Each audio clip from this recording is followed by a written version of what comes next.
Good evening, fine people of Tinternet. It is time for some Midweek Geek.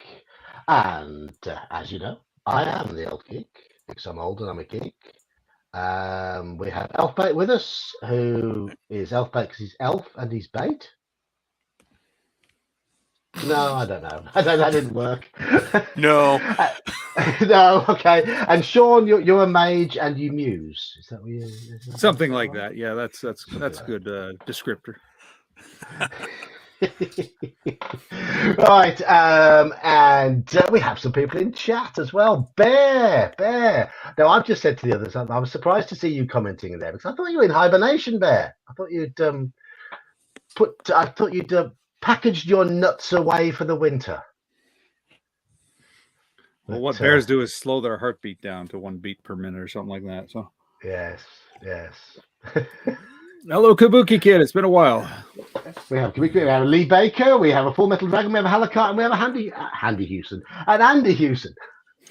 Might be a Handy Hewson. Handy Hewson, yes. So, you're just not broadcasting. You just keeping yourself off the airwaves. I'm making up the slack for Bear by having a reachable shelf for the time being. Very nice it is too. I have no, there's no shelf there. My shelf's over there. But anyway, let's have a little look. Okay, so we've got 11 people lurking. About 5 people have said hello to us. Any games this last week, chaps? I know you've been playing games. Hello, Doom Driver. Eli, any games? No. I had to cancel my Sunday game. So that game hasn't played for over a month and a half. It's last week for me. My gaming was just doomed, cursed from start to finish. It just seemed that people were away at Halloween things, bonfire things, moving houses, whatever. And all my Saturday games were called off, and my attempted Tuesday game was called off. And back to normal though. We played on Monday my face-to-face game, so we got going again there, which was good. Mostly a role-playing and organisation session. I think I rolled 3d20 throughout the entire session, and that was it. And I don't mind that at all. Hello, I've been working on gaming stuff. I just haven't played anything. So I did a few video bits and bobs on Monday and Tuesday. I was very pleased to see that everyone took my Demons and Devils one with the right spirit. There was no wow actuallys in the comments. It was meant to be silly. And yeah, I mean the closest I did was give you shit for slamming on Moloch, but yeah, the only thing he's got going for him is the artwork and the level of merchandising. I don't think any other devil in D&D has as much merchandise built around them as Moloch. But that doesn't put you into geek or nerd tier. Sure it does. If you're not you. Fair enough. Everybody else about him was very average. The way I was looking at what I was giving you crap there. She's like, he's been imitated in other products. Other companies other OSR have tried to recreate him. So yeah. I said it was an entirely arbitrary video. It was just meant to be silly, and I was just ripping the piss out of as much as I could, as quickly as I could, and being daft. Like, this is serious business. You're not meant to be silly. You've got to take it straight serious. Yeah. Like his comment on you slamming Grazed for being too close to Drizzed. Yeah. And why not? Yeah. And why not? And most of that was improvised. The only thing I had planned before I went to there was the order of the pictures, which I even got wrong, and the idea that Glacier was going to be right at the top and Asmodeus was going to have my soul for his daughter's hand. That was the only thing I'd remotely planned. The rest of it was just like made up on the moment. Anyway, Sean. Anyway, you of course have been to a fine convention, haven't you? We did ClearCon on the weekend, which was tons of fun. So yeah, games I played in the Dungeon Ministers game on the Friday night after our opening feast, which was a lot of fun. There were 10 of us in the group, He DM'd 10 of us. So we all second level, but when the first thing he threw at us was a troll, we just kind of steamrolled a troll and was like, okay, this is going to be interesting. Yes. But there were 3 casualties, so 30% of the players did end up dying at some point in the game. So they were the first. He had a wall of heroes, so where people would tape up dead characters who were killed over the weekend. Good. So he got off to a start with the 3 Beckme characters. So that was a lot of fun. And yeah, he's going to recap it on his channel. So he's going to do a special Clericon recap of that game. I'm going to do the same. I ran 2 tables. Learned some lessons about public games. It had been a while since I'd run a public game, let alone a convention game, which was sort of my first time there. I'm used to having players that I know intimately, and you get a table full of strangers. It changes the dynamic, especially when you ask. I had asked Aaron to cap me at 6, and he miscounted and had 7. And then before I started, he'd asked if his son could slide in and play as well. So it's like, all right, so now I'm running 8 people, and I'd given everybody level 3 to 5 pre-gen, so they naturally steamrolled the scenario.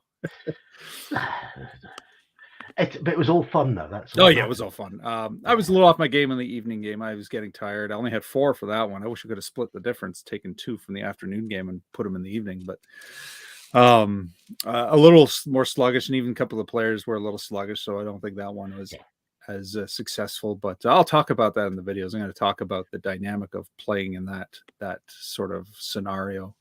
But it was a fun event, and yeah, he's waffling about doing it again. He definitely wants to, and we'll see what happens. He'll do it. If he said if he does, it'll be a couple weeks earlier, so mid-October, after Thanksgiving. Our Thanksgiving is in early October. Let some of the trauma of running this one kind of wear off before he starts talking seriously about it. I don't think it was any trauma. It was a pure high. Everybody had a good time. Everybody got along. I say that in jest. Basically the shell shock of running a convention for the first time. But he'll probably need a bigger venue. I mean, we had, I'm guessing around 50 people, and it was just right for the size. Yeah. If we had any more, it would have been got a little unwieldy. And the other thing I suggested to him was the live stream panel we did. We sort of had the convention goers as a captive audience because it was all just one room, and it would probably be better to do that in a private room where people could still mill about and do convention stuff in the main room, but without disrupting the stream. I think that would have been good. Yeah. The only thing I got with I was trying to catch up with those videos while I was at work. Allegedly working on a very quiet Sunday, and the audio from the panel discussion was I couldn't hear it at work at all.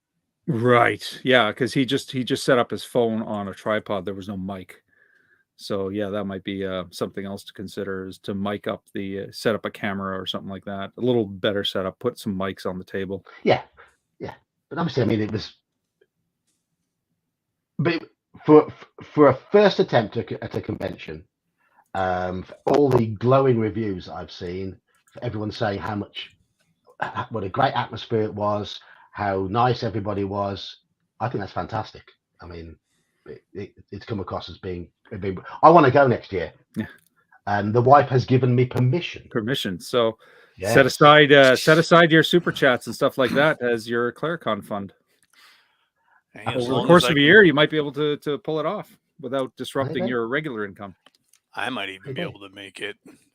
Might have to find somebody who's heading up that way past me, because I'm not safe to drive that far by myself. If I drove west here, of course, I wouldn't get very far, would I? I'd go through Wales into the Irish Sea and drown. But it would show your dedication. Yeah, it would. Yeah. Just do the rail rodder thing. Did you ever see the rail rodder? Just do that thing. That was the old Buster Keaton film, his last film, where he basically goes to Canada by just walking along the core, the bottom of the ocean, then comes up on the coast. And there we go. That's the way to do it. Lots of people have joined us while we've been waffling, so I'm just going to say a few more quick hellos. I see Squirrels popped in, and we've got Manfred and Ethan and From the Hilt. And is there anybody I've not said hello to? Anybody? Oh, there's RW Bishop. I think I've done my. I think I've been quite attentive with my hellos.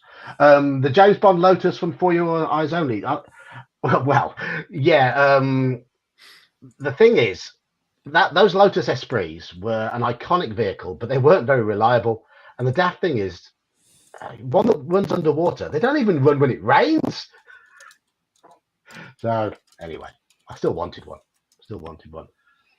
But yeah, I'd like to go to that. I'd like to go to the con next year, especially seeing it. A plane ticket's only going to be sort of £300 to £400, hopefully. It's a lot less than I thought it was going to be. Do you know any flight attendants? Do you have any friends who are flight attendants? Sadly, not. I was about to say, because sometimes they can take you as a sort of a standby ticket, and you can fly for free. Do I need to start sort of hanging around airports? If it helps. Smiling. Yeah. Yes, that would get me arrested, though. Right. But say I'm insanely jealous. It looks like you all had a really good time. I'd like to win a game there next year. I'll probably like to win a late night Cthulhu game. Perhaps if anyone's up for that. No, Richard the Dungeon Crawler has started the ball rolling with your flight funds. Richard. Thank you, Richard. And nice to have a chat to you last night. Hope you enjoyed the chat. It was good to get somebody new onto the screen on the channel. Next time I'll remember to help you set up the Simulcast so you can simultaneously stream it to your own channel. So help get people involved there as well, because I found that streaming is a good way of getting a little community around you. You can really engage with people. So, but thanks for having a good chat last night, Richard. That was good fun. But thanks for the $20. It's marvelous. And Gene has joined us as well. Gene is running our RSC game on Saturday afternoon. You gonna be there? Afternoon your time, I assume. I mean, yes. Morning here. Yeah. I should be. I'm pretty clear now. After ClearCon, my schedule is kind of opened right up. I'm just unpacking in the new place. But I'm even at the dregs of that. I've mostly got a livable space. Imagine that after 3 weeks of living in a sea of boxes. Oh, well, there we go. I suppose it saves on the heating bill, so it's all quite cozy with all the boxes around you. Yeah, and I've got lots of duvets too. So and it's cooler here than my old apartment was a sauna. It was super hot. I was right in the center. It was radiator heating, and I was in the center of all the units, so super hot. Now it's like I've got to keep warm. I got to wear socks and slippers and keep a blanket nearby. It's a bit of a shift. Bear! The Get Me to Canada Fund. Thank you. You have a passport, right? I haven't got a passport yet. I need to apply for one. You got a year. Yeah. I've got to take a photo that doesn't crack the camera. But thank you, Bear. Thank you. Manfred Murph was last Saturday. We play fortnightly. So you've got to wait 2 weeks. This week is the double header of OSE with Gene running in the morning Western time, West Atlantic time, afternoon our time, and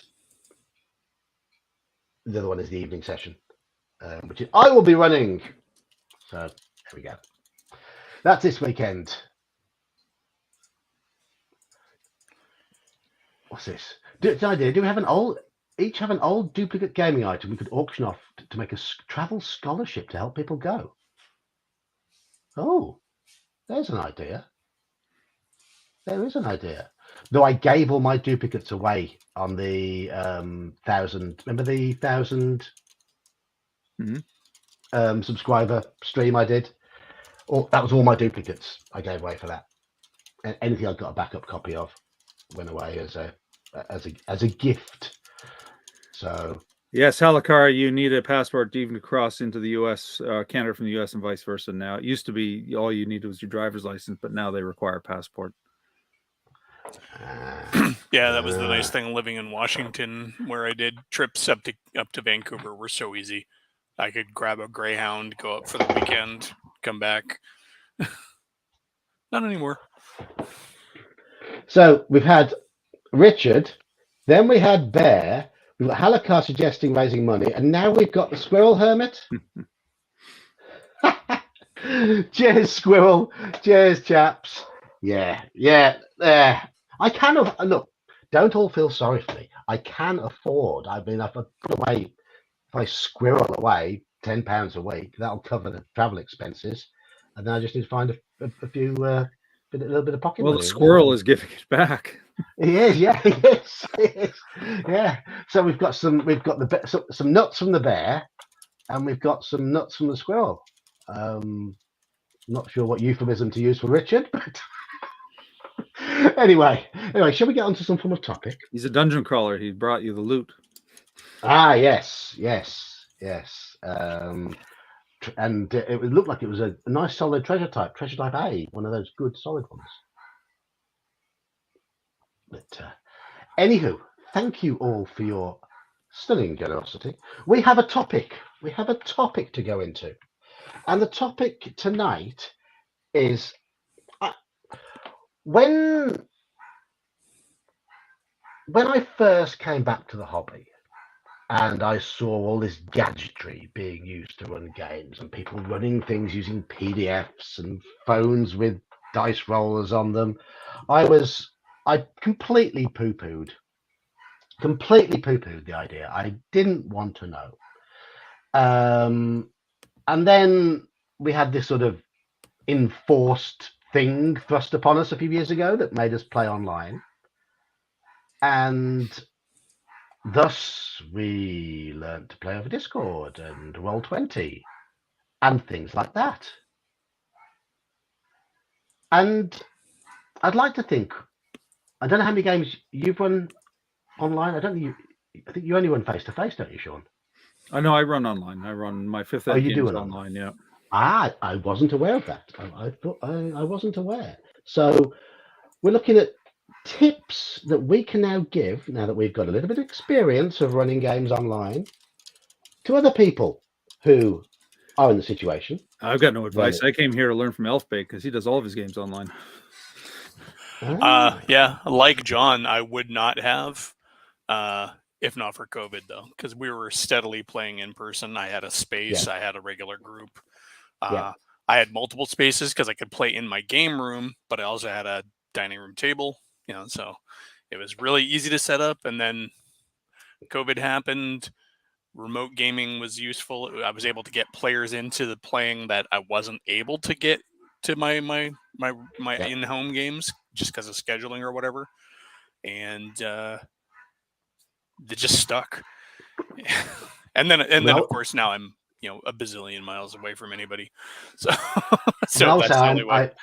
As a result of learning to play and run games online, I'm now playing more games than I ever have, more frequently than I ever have, because you don't have as many of the scheduling issues. Apart from last week, which was a real odd week where people were just away and all sorts was going on. All the games just went kaput because of lots of things happening at the same time. But most weeks I'm now running or playing in an average of 3 games a week. Different games, different systems, different worlds, different DMs. Some weeks I'll run 3 games and play in another. And that's never happened before. And playing online has allowed that to happen. But I'm going to admit it now. I do prefer playing face-to-face, and I think most of us do, because it gives it's a much more personal environment. But running online, I have found, does tend to require a little more preparation. So let's start off with a few tips that people have got regarding just helping a game get going smoothly from the outset. So prep work, that sort of thing. Yeah. Right. One of the things that I found when switching to online play is the lack of the ability to really quickly scribble things out on a piece of note paper. Like if somebody's like, I'm not getting the room, and you're like, all right, scribble, and then they show it or on a grid map. So having a map ready, and even for me, a lot of times I will literally just make it up as I go along. There won't actually even be a map. So I more often had to keep a map ready. That has its own foibles, and I'll save that till the inevitable part where we talk about the troubles with playing online. But I found that communicating with the players, I had to do a lot more of that between games than when we were at the table too. There's something about the attention span and the way that information sticks. So I had to be much more communicative, and I had to make sure I had my maps and everything ready to be able to show. Also, knowing your programs, like if you're gonna know your online virtual tabletops, and God forbid that they update them and you don't keep track of it. Like when they recently changed Albert Rodeo. Yeah. Oh my God. Well, Roll20 was changed recently too, but it was actually became more intuitive, so it was a quicker learning process. I was, but I don't have a ton of hints to give for prep work or anything like that, because it didn't change that much. There were just a few little bits where it changed, at least for me. So, well, I found, of course, theater of the mind doesn't change all that much because you're not going to need the tools of the maps. I like a tactical grid. I like the minis aspect of it, and when you're doing it right online, you need the maps. You need them in advance. And something I liked about Roll20 was, and I think the other systems have too, is that dynamic lighting, which changes things around. Like it reduces your need to describe everything, because if the map is detailed enough and the torch lights are set properly, all you have to do is answer questions that players is, hey, what's that thing in the corner? And it's like, oh, that's a glitch. Ignore that. Or, oh no, that's a rock, or what have you. And that was actually interesting. But the flip side is it required a lot more work, a lot more prep. And that's time I'd rather be spending prepping, the role play stuff, the characters, understanding the motivations and all that. So yeah, I didn't get bogged down in I avoided using the Roll20 tools. That was just more work than I wanted to put into it. I was able to meet sort of a middle ground by using Dungeon Draft, and the reason being is that you can put light sources on there, so it will still radiate where the light goes, and so I was able to get semi-dynamic lighting. It wouldn't change based on what's going on in the game, but players could see where the circle of a torch was, or see the red glow coming out of that door down the hallway. So there was that. But Richard's asking, is it possible to have a vinyl map with a separate camera? It is. If you watch Bruce Lombardo, that's how he does his games online. You can see how he does that. He'll have a camera aiming at his game board and everybody else in their own windows. Yeah, if you have enough cameras and enough rigging, you can do anything. A lot. Yeah, it's if you're trying to stick to just two screens on your desk, it can be a little trickier. So even still, I mean, was it in one of your games, John? Somebody figured out how to do a blank owlbear rodeo so they could map the dungeon. Yeah, I'm just going to present something now. I mean, for me, the biggest boon that I've found in recent weeks, more than anything, I no longer fuss about putting my own maps into Roll20. I tell the players they've got to draw it themselves as they go along. And that's a good way to play. Definitely it'll reduce your technical requirements and your technical prep. You can just get right into it, which is fairly similar to how you do theater of the mind, is the players will be drawing their own map. Yeah. Just don't let me do the drawing of the map, because it will not turn out accurate. That is level 4 of the Caverns of Krampus. Sean's forehead is now. I will just There we go. But yeah, I mean, I mean, look at the quality. Look at the artistry that's gone into that. I think that's Flan, isn't it? It's mostly Slan who does the drawing. Yes. Yeah, But we discovered early that he's good at it, so he's become the mapper by default. But you can see where there are errors, can't you? If you look in the middle of the map, that squiggly line. I don't tend to correct them when they've drawn something the wrong size, unless it really matters. So I just let them go. Just let them go. But that's one of my tips for playing online. Don't even upload a map. Just keep a map in front of you and let the players draw it as you go along. It makes the game feel even more old school. But that's the players have drawn that. Shall we just zoom in on the most recent bit? Do you remember this encounter? I haven't played in over a month, so I don't know if there's anything new. Let's just zoom in on this. This is where the party finished last time. I got my character to level 2, and I'm like, you know what? I don't want to play him for a bit because he might die. I earned this level 2, damn it. Well, then this is one of these is Constiturum down the bottom. Oh, you haven't played then? Because no, we haven't. No. All right. But yeah, that was the most recent encounter at the bottom. I don't even remember it. You don't? Oh, it was that memorable. No, it was just that long ago, and it's like a lifetime ago now. Well, you all piled into a boat, didn't you? And then you got pelted by Krampus elves.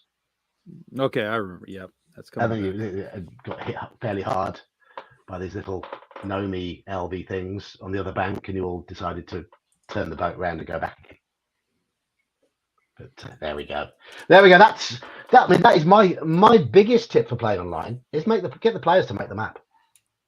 I'm just going to remove that. And that absolutely works in theater of the mind. You know, I mean, when you get jackasses like me who want a little more tactical detail, you're going to want them measured out properly, because movement then becomes an issue, spacing, ranges, all that. Yeah.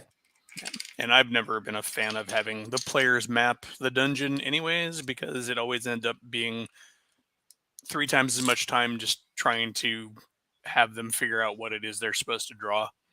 So just let them get it wrong. Well, no, I mean, they're literally going to sit there and ask, was that 10 feet? Was that, there's always that back and forth every time I've tried to do it. So I just don't do it. So having a map ready has always worked better, and just using Fog of War. So that requires some technical skill, doesn't it, though, to use? Not if you're using Owlbear Rodeo. It's literally cut and paste.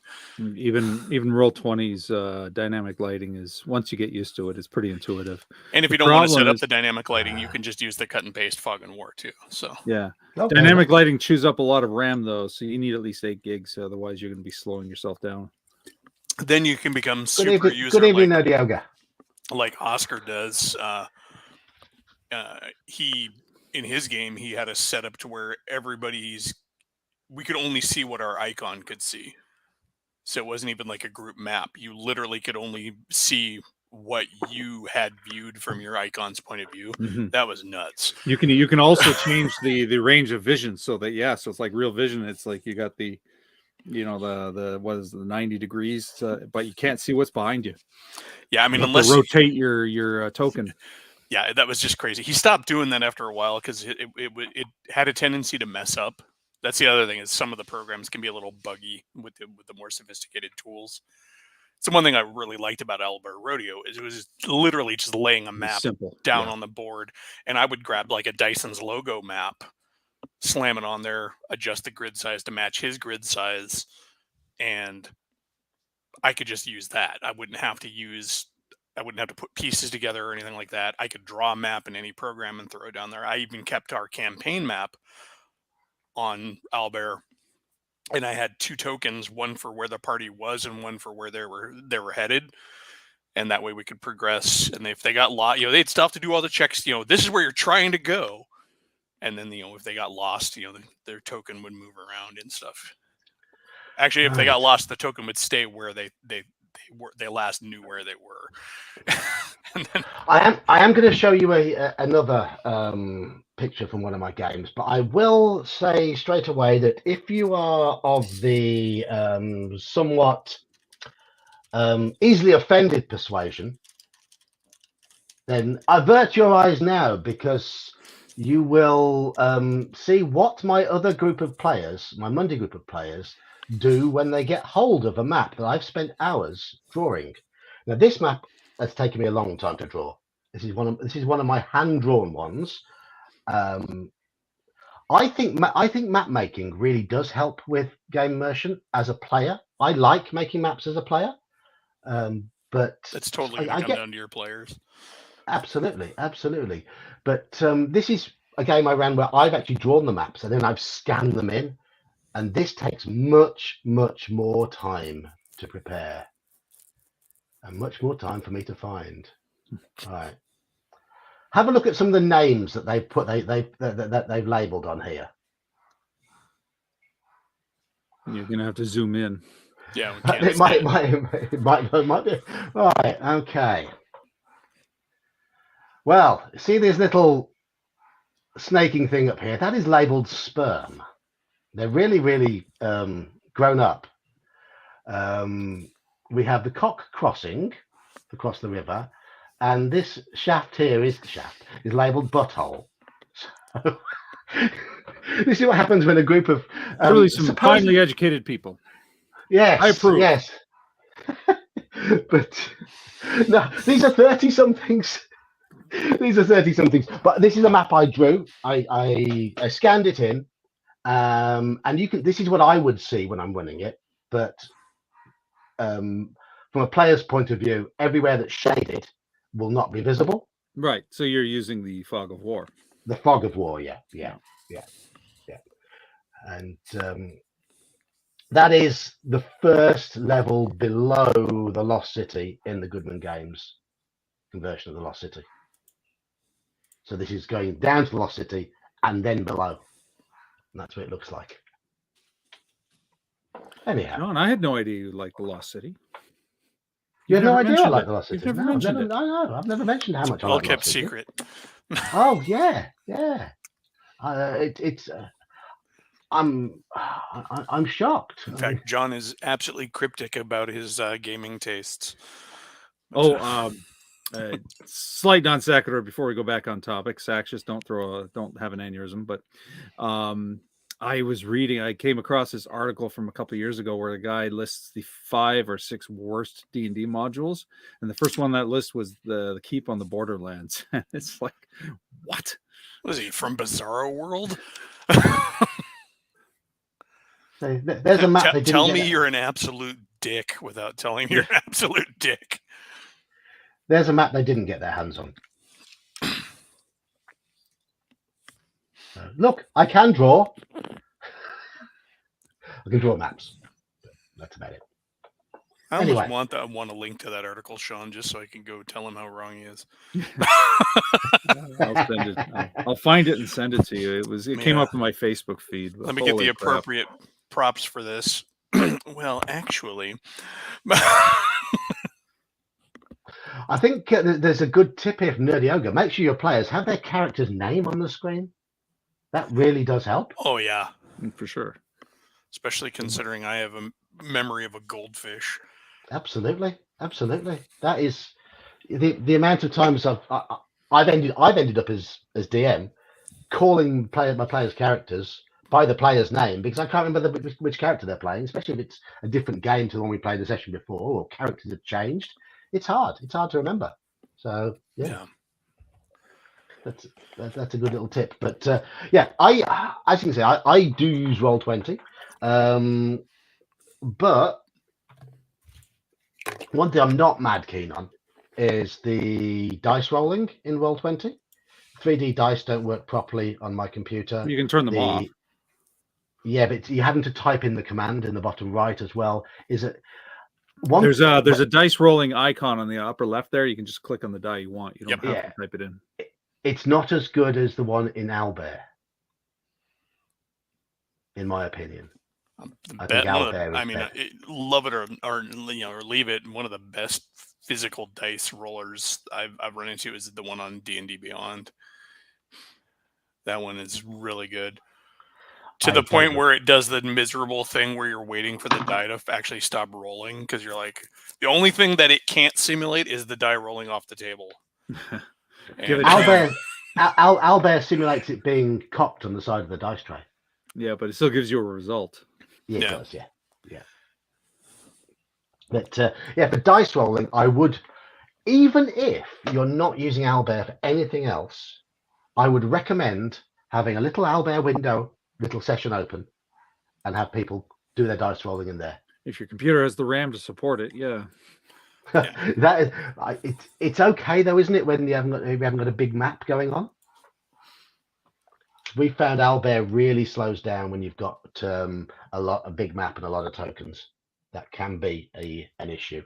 So, of course, I don't have any problem with my players using their physical dice if they want to. One of my players wants the experience. I have one player who's like, I like rolling dice.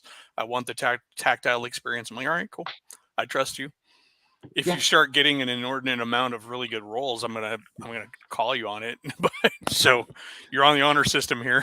I like everybody on the same. Like I roll my game roll 20, and everybody rolls in the roll 20 window without fail, so we can all see the results, right? Oh yeah, I mean, again, roll 20 allows me to whisper the dice too, so I can do secret rolls and not worry about my players seeing it. One advantage I have to I do my secret rolls with real dice on the table. Yeah, so I want my players to hear that I'm rolling dice, but not see the results. For my 5th edition game, at least, because we do the D&D Beyond stuff still, it really is useful too, because I can go in and do anything on anybody's character sheet on any of the player sheets as the DM in my campaign. I can pull up all their sheets. So if I need to do a perception check on somebody, I can literally pull it up and do like a secret roll on their character sheet. So it's pretty cool that way. You can do what you like with the character sheets in Roll20 as well, I believe. Yeah. There's the character sheets in Roll20, depending on which one you're using, are kind of weird. Just an option. I mean, it's of absolutely no use to me if I'm playing anything other than D&D 5e, but the Call of Cthulhu sheet, for example, on Roll20 is really nice. Well, if you use the right one, there's a couple of them, and one of them sucks and one of them's good. So I think I know which way around you mean. I believe we use the one that's decent. It has an edit mode and a rolling mode, and it has the green and the purple bonus and penalty dice options in there, and you can. Yeah, I just actually, honestly, on that one, it's easier to just have them roll any roll with the purple die. That way, they just don't have to worry about it, because it gives you the same results either way. But do either of you want to bring up an Albert Rodeo window and just demonstrate how nice the dice are? No, because I haven't got used to the new Albert Rodeo yet. Okay. You talk amongst yourselves, and I'll do it. I'm still pissed at them. I'm like, you took your very simple interface and just absolutely screwed it up by trying to make it cool. Trying to compete with the others, with Foundry and Roll20. I know, but it's like enjoying a really cool independent comic book and then having them go mainstream. All right, I'm just going to go into Albert Rodeo now.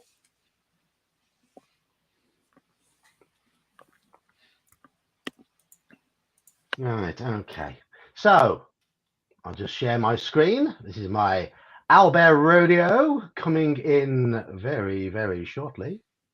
Yeah, I will try to pull mine up just so I don't seem like such a doof. But okay, share screen. Albert Rodeo. So those who've not seen Albert Rodeo, this is the most basic you'll see, right? There's no map loaded or anything, but you can see on the left-hand side, you've got this little dice tray, which you can expand. All you do, you can expand it too. Oh yeah, you can. Yes, but I'm not going to. And shall I roll a d20? There we go. Click roll. There we are. You see it rolling. Oh, look at that. I've wasted. I've wasted a 19. The thing I like about Albert Rodeo is you're not seeing it here because this is John's POV, but other players will see a little mini tray in the lower left and see the actual dice rolling, so you can see what people are rolling. Yes. So it's all good and visible.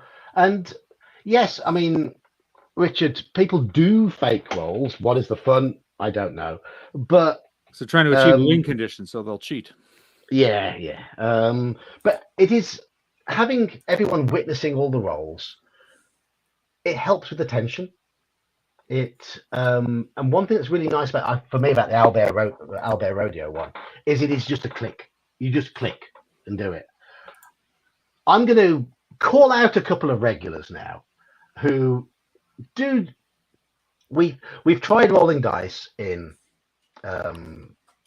Discord, and we've tried typing dice in Roll20, and because the formatting is different, you have to keep repeating what the format is. Manfred, you struggle in Discord. You've admitted that. You've admitted that many times. And Daniel, bless him, he's not here at the moment, but we always have to explain to Daniel what he needs to type in to get the dice working. Having a point and click one like that helps us old sausage fingered, crusty, grey-haired people who struggle with modern technology. I think it's fair to say. Yeah, definitely. Probably. Yes, Manfred. You're just making excuses now, Manfred. Just not familiar with my Discord. Yeah, there are lots of different dice spots in Discord, and the one I use is it's all different.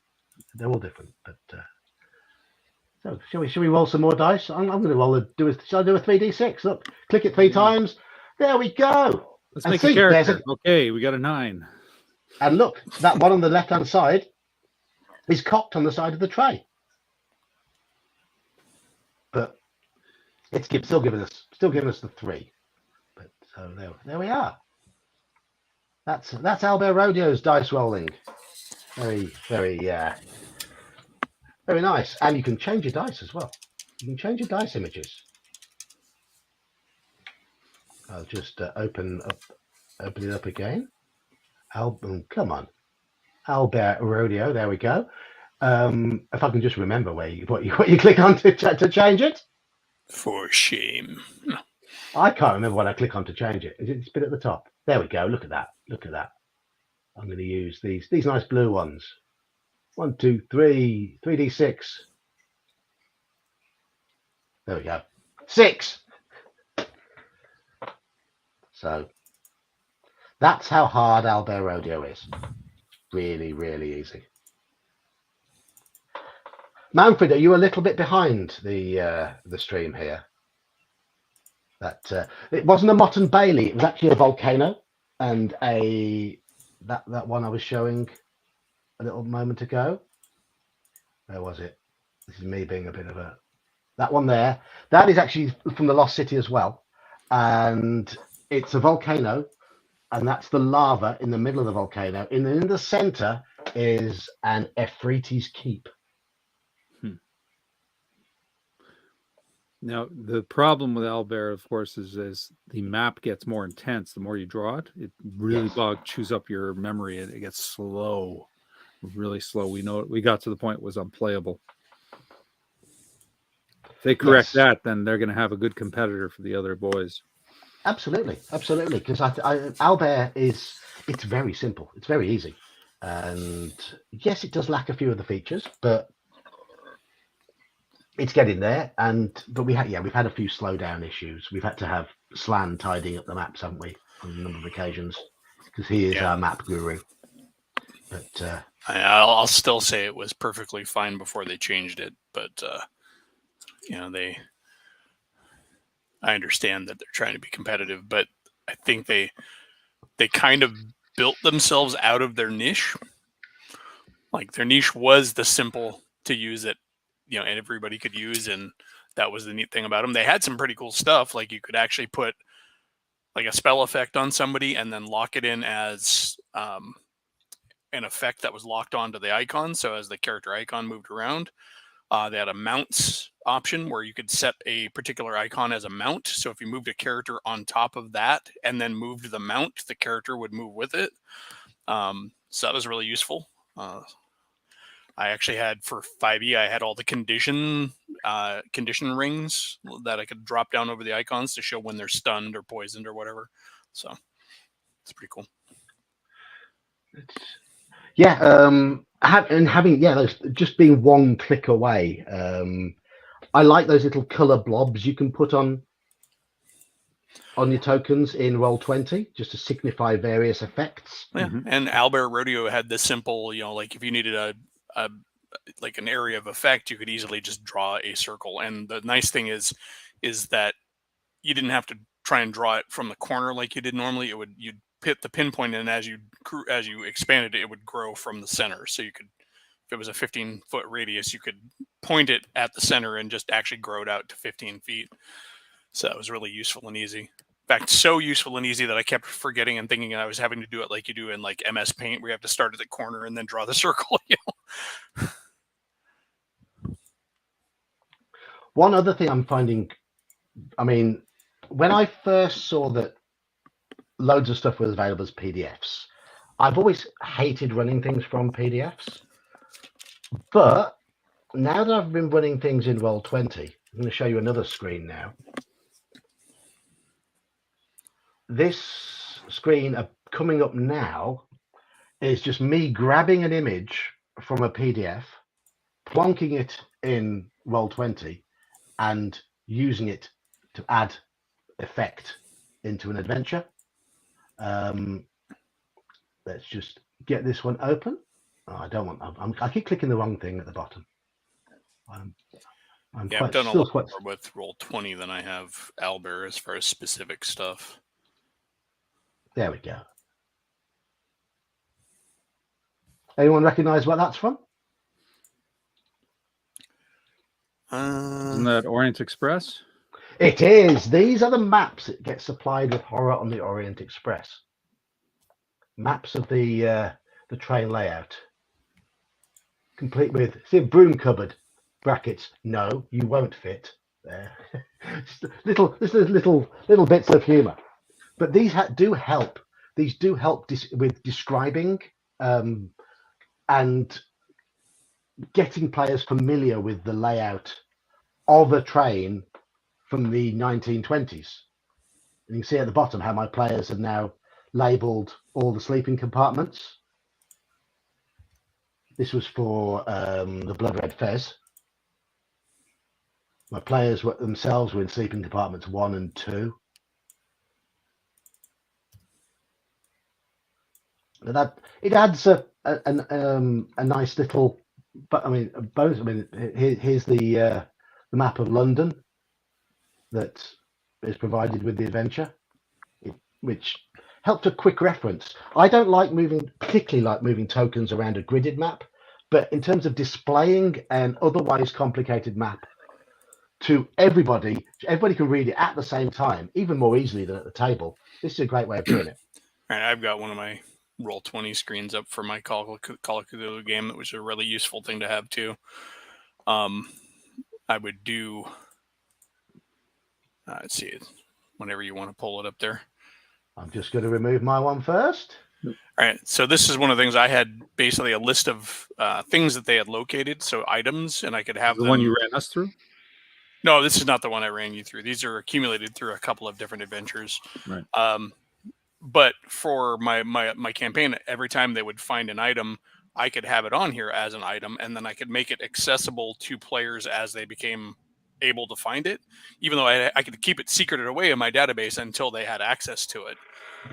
And there could even be DM's notes on individual items that the players couldn't see, which is really good in, say, Call of Cthulhu or in D&D. If there's like a cursed item or something like that, the player could see all the wonderful benefits, but as the DM, I could look and see all the negative stuff. So these are items that my party had found. An Idol of Yig, a book called A Cosmic Truth, and a journal. These are all things that had different abilities and clues and information. It was really useful because you could just pop them out on the table when you wanted to, throw them away, throw out pictures of NPCs as they met them. that kind of a Definitely thing. great for handouts. And I mean, aside from even running online, PDFs are great as, you want to print up those handouts, then you've got an endless supply. You don't have to worry about chewing up your original. Definitely great. And I like having the physical book if I'm reading, but Absolutely. I'll print up a PDF, and I've got a lot of my modules I've reprinted as PDFs, and then I don't care if they get shredded. Yes. That's that. Excuse me. So yeah, as Manfred says here, maps and pictures are great. A picture is worth 1,000 words. Absolutely, and it's the fact that you can share it on the screen. And yes, it is. I love playing at a table where the DM hands you a sheet of paper, and you all sort of scrabble over it to read it. But do it online. You can just throw it up on screen, and people can read it as and when they need to, and refer back to it. It's there. It's easy, and it takes that little bit of preparation, obviously, beforehand, but it's not a slow process by any stretch of the imagination. Can it simulate the terror of having a D4 roll off the table, losing sight of it, and realizing you're barefooted? No. I don't think there's anything on the planet that can quite simulate that terror. Yeah. So, more of your tips, anyhow. Come on, fellas. Before I dig out my next one. Move on, because I don't really have too many tips. Yeah, tips, sort of align with just normal gaming. Take it slow. You're learning a new technology. The thing about adding in the online play, at least that I noticed, was, it's like it slows down the brain power because you're now thinking about something extra. So try not to do things that are too technological. I was adding in music and sound effect cues, and then I was like, okay, this is too much, and it detracts from the game.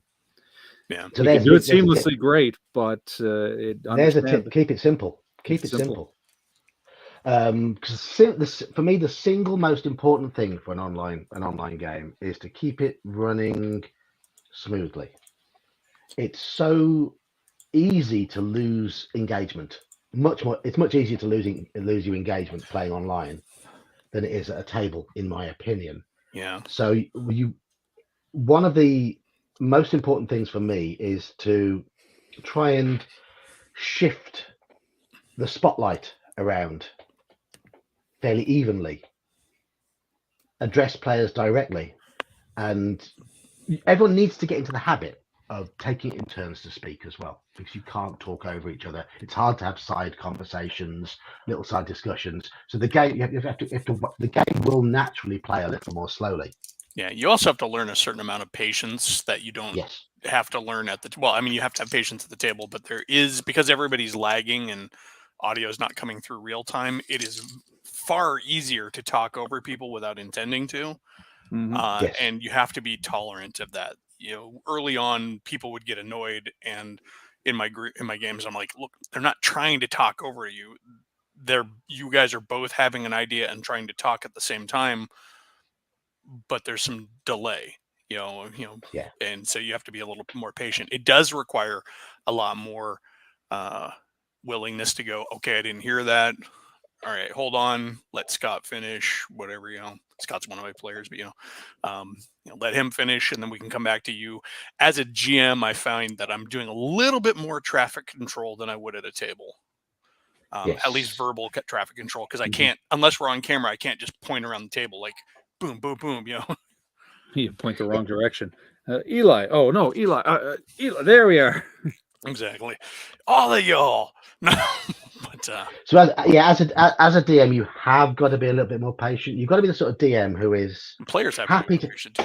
Yeah, but I mean, as a DM, you've got to be the sort of DM who will happily just sort of sit back and listen and enjoy listening to your players as they talk through their plans a lot more, I think, than at the table, because it just takes longer. It takes longer to get ideas across. It takes longer for people to explain themselves. because they can't, as they can't have these little side conversations. They're taking it in turn to speak. As I say, people are often mics are cutting out occasionally. Someone might be summoned by their wife to go and do the dishes mid game. It's those sort of things happen. And you have to be ready to accept that. The biggest problem with my game is one guy Discord keeps cutting him out, and he has to exit and reboot every hour or every half an hour. I have one player who does something that absolutely annoys me. I would like to blame it on online play. It just got worse with online play. He will walk away from the table without telling anybody he's walking away. But he used to do this when we'd play in person. We'd be in the middle of a board game or whatever, and he'd just like walk out the door to do something like, "Where are you going? It's your turn." Exactly. Yeah. But yeah, I was playing one time, and then suddenly in the background, I hear him, "Just a minute, I'm pulling something out of the oven." I'm like, okay, everybody understands that dinner happens. Just say, "I'll be back in a moment." You know? Yes. Yeah, if you are playing online and you do have to go away from your keyboard, interrupt. Even if other people are talking, just interrupt and say, I'm just going to step away for a moment. And you don't even have to interrupt, because there's always a chat window. Just say, "I have to step away." People will see it. Yes, they will. Yes. So there you go.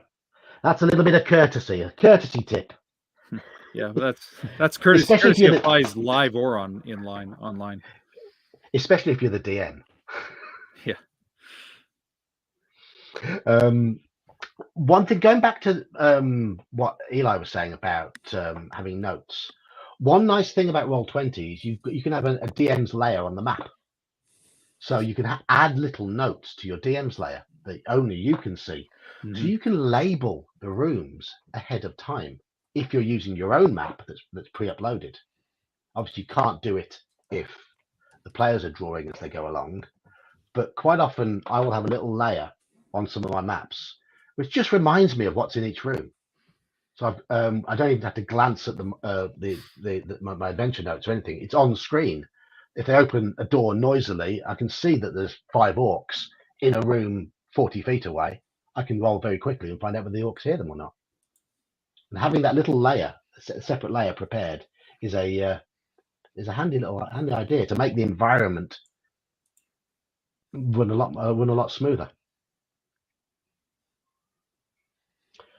So it would be a fun thing. Take the map of the area, like the way you do, John. You do the theater of mind, let the players draw, but have the actual map on your GM layer just to see how close the players can get it. Well, yeah, I could do that, but give them the opening room, so there's an overlay at least in the one room, and then see how accurate it is. I will say that there is one really nice thing about digital tabletops as opposed to physical tables.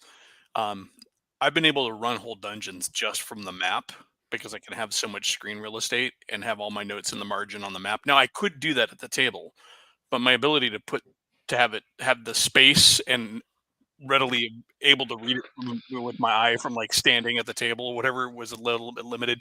If I had my old owlbear stuff, I could show you like what I mean, but yeah, I mean, I'll run whole dungeons where all of the important notes are just right there on my version of the map, and I don't ever have to actually refer to any text in the module for basic things like encounters or traps and stuff like that. So that's how I mean when I was running. Do you remember the adventure A2 Secret of the Slaver's Stockade? Really, it is a complicated and busy environment. And I printed out a copy of the PDF of the map and annotated the entire map because I was running at the table, but annotated it with the contents of all the rooms, just so I had an idea of where the rooms have got so many hobgoblins and whatever moving about, just to get it have that feel. But having an annotated map does really help. Yeah, but. Go ahead. I'll see if I can pull it up here while you're chatting on to the next topic. Okay. I can't remember what I was going to say next. Oh, yeah. One other thing. This is what I was going to do this on Saturday, but the game never happened because we had one of those issues where we had one player who couldn't arrive until an hour and a half into the session, one player who was available for the first hour and a half, one player who was available throughout, and two players who couldn't make it at all. So we decided to call it off. But that was, I was running. I prepared my MERP game. I've got all the maps all set up and everything, and I've done notes and stuff for my Arnor book. But in the past, I'd sat and flipped through my book while I've been running it just to remind myself of things and check my notes. My old computer is currently set up next to my newer one, and I was ready with that session with a screen up there with a Tolkien wiki open on my other screen, so I could run the game while talking to them, or the second time on a completely separate computer, having my Tolkien wiki open with a gazetteer open with all the names and everything that I always forget already sat there beside me, so that I could make it feel smoother and a bit more authentic, because I'm a bit notorious for forgetting names in that game. So there's a little thing for using technology. If you can have two screens going, one with like a PDF open, or Wikipedia open of some sort, whatever your reference guide is, just next to you. It's so easy just to have a mouse there and just be talking there and just going click, click, click, click, click, and just look quickly glancing across. It's dead easy. Yeah, I before we moved, I used to have three screens set up for my PC, so I could literally have like one screen with my character up, one screen with the dungeon. So here is a dungeon I made in Dungeon Draft for a Temple of Orcus, but you can see all the notes that are here. If I scroll around here, if it'll actually move, come on. It's not wanting to move around. All right. Anyways, you can see some of the notes coming in on the edges. It just doesn't want to actually drag and drop right now. But yeah, so like Skulls of the Elders once per day, and then I just had the whole map was just noted all over the place with encounters and things like that. So I didn't have to refer to my notes. I had written this all out ahead of time in note form, but I could have it right here on the map. And of course, with Dungeon Draft, you can also do fun things like drop down a level easily enough by just clicking the down button, or go up one level to the upstairs, and which is really cool. Because when you're making the maps, you can have a basically an overlay when all your maps line up. So it's pretty cool. Halakar, I don't use a computer face-to-face gaming at all. I'm completely old school when it comes to face-to-face gaming. Real dice, pencils and paper, DM screen, and my hand gestures. Basically, that's it. But this is mainly about running online. But yeah, that I mean, you've mentioned Dungeon Draft before, Eli. Great tool. Is that paid? Is it paid software, isn't it? Yeah, but you pay one time. Unlike things like Dungeon Fog, which are web-based and monthly subscription, Dungeon Draft is pay once, and it's yours, and then it updates constantly in the background. It's made by the same guy who did Wonder Draft, which is the tool I use for making world maps, and you've seen some of the maps I've done with that. Really good tools. Dungeon Draft is neat because it has so many layers of overlay. You can make like a complex item out of a bunch of bits and then save that. For example, if you have a well that you've made out of 4 or 5 different icons that are just layered on top of each other, you can save that to a library, and that way anytime you need to place a well, you can just drop the whole well there. Or you can make like a cluster of warehouse boxes and then drop them, and then once they're dropped, you can separate them and then put them around. So a lot of times when I'm doing storerooms, for example, I'll just drop the warehouse box pre-made, and then I'll just rearrange where all the crates are and stuff like that. So I mean, I've got a subscription with Incarnate, and I've been getting a bit frustrated with it recently. How would you compare Wonder Draft to Incarnate, or have you not used Incarnate at all? I've not used Incarnate, so I can't compare, but yeah, I use Incarnate, but I don't have a subscription. I just use the free version. It's very limited, but it does what I need it to do. Yeah, as long as you don't want complex stamps, it's fine. It's all the stamps that you pretty much pay for, whether it's worth the $5 a month I pay for it. Is really versatile. So, how much is Wonder Draft? Well, how much is the one-time fee? Like $40, if that. That's pretty good. Incarnate will cost you that for 1 year, right? And then both Dungeon Draft and Wonder Draft have a lot of third-party graphics options that have been put together. But here, I'll pull up one of my, just for reference for folks who are watching. Here is part of a map I did with Wonder Draft. There we go.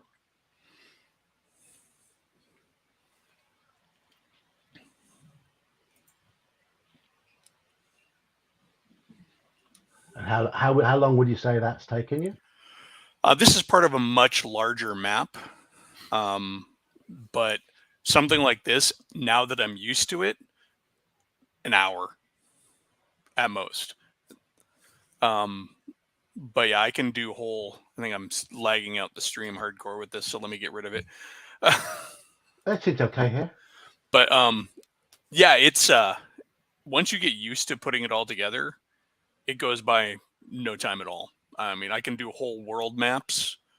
The neat thing about Wonder Draft also is once you draw your world map, you can do zoom ins where you can select a part of the world and it'll blow up the map and keep all of the details that you have. Like, let's say you have a little mountain range that's generally annotated on your map.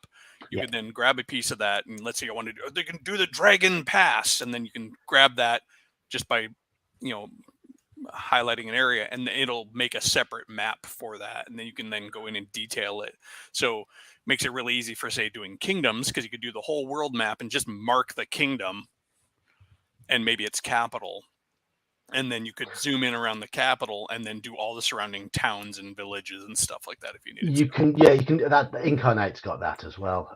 Though it does blur things a little bit, you have to adjust the sizes. Yeah, it can look a little wonky. Wonder Draft is pretty good at not blurring the stuff. It has a bit of an autocorrect on that, but if you don't, I make the mistake of trying to draw my detail map on the world map level, and I often lag the crap out of the map because it gets too detailed. I'm just trying to find a decent map I've done for my MERP game that I've drawn. Trying to find the best one. I don't want to show you the crap ones because I want to be able to show up and go, look what I can do, rather than look at this crap one I've done. But this one's okay. This one's okay. I should have tidied the stream up a little bit on the one I'm about to show you. Now, you were mentioning using the computer while you're at the table. I did start using my laptop while I was at the table because I could keep my digital tools available for pulling different maps and the like, and I could reference that. Also, I could keep pull up on my Google Drive and keep my adventure doc, because I tend to write my adventures as if I was going to write them for publication, just because that's how my brain knows how to read an adventure.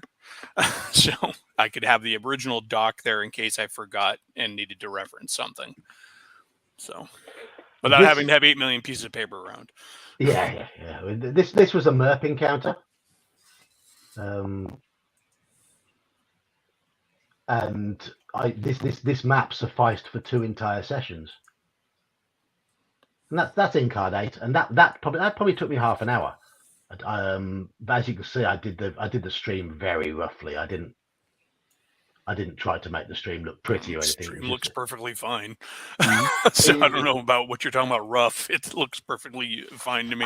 I wasn't happy with all the lumpy bits. I wanted to look a little bit smoother. Streams have lumpy bits. I do, yes. Thank you, Squirrel Hermit. Thank you, Squirrel Hermit. But Joe Squirrel.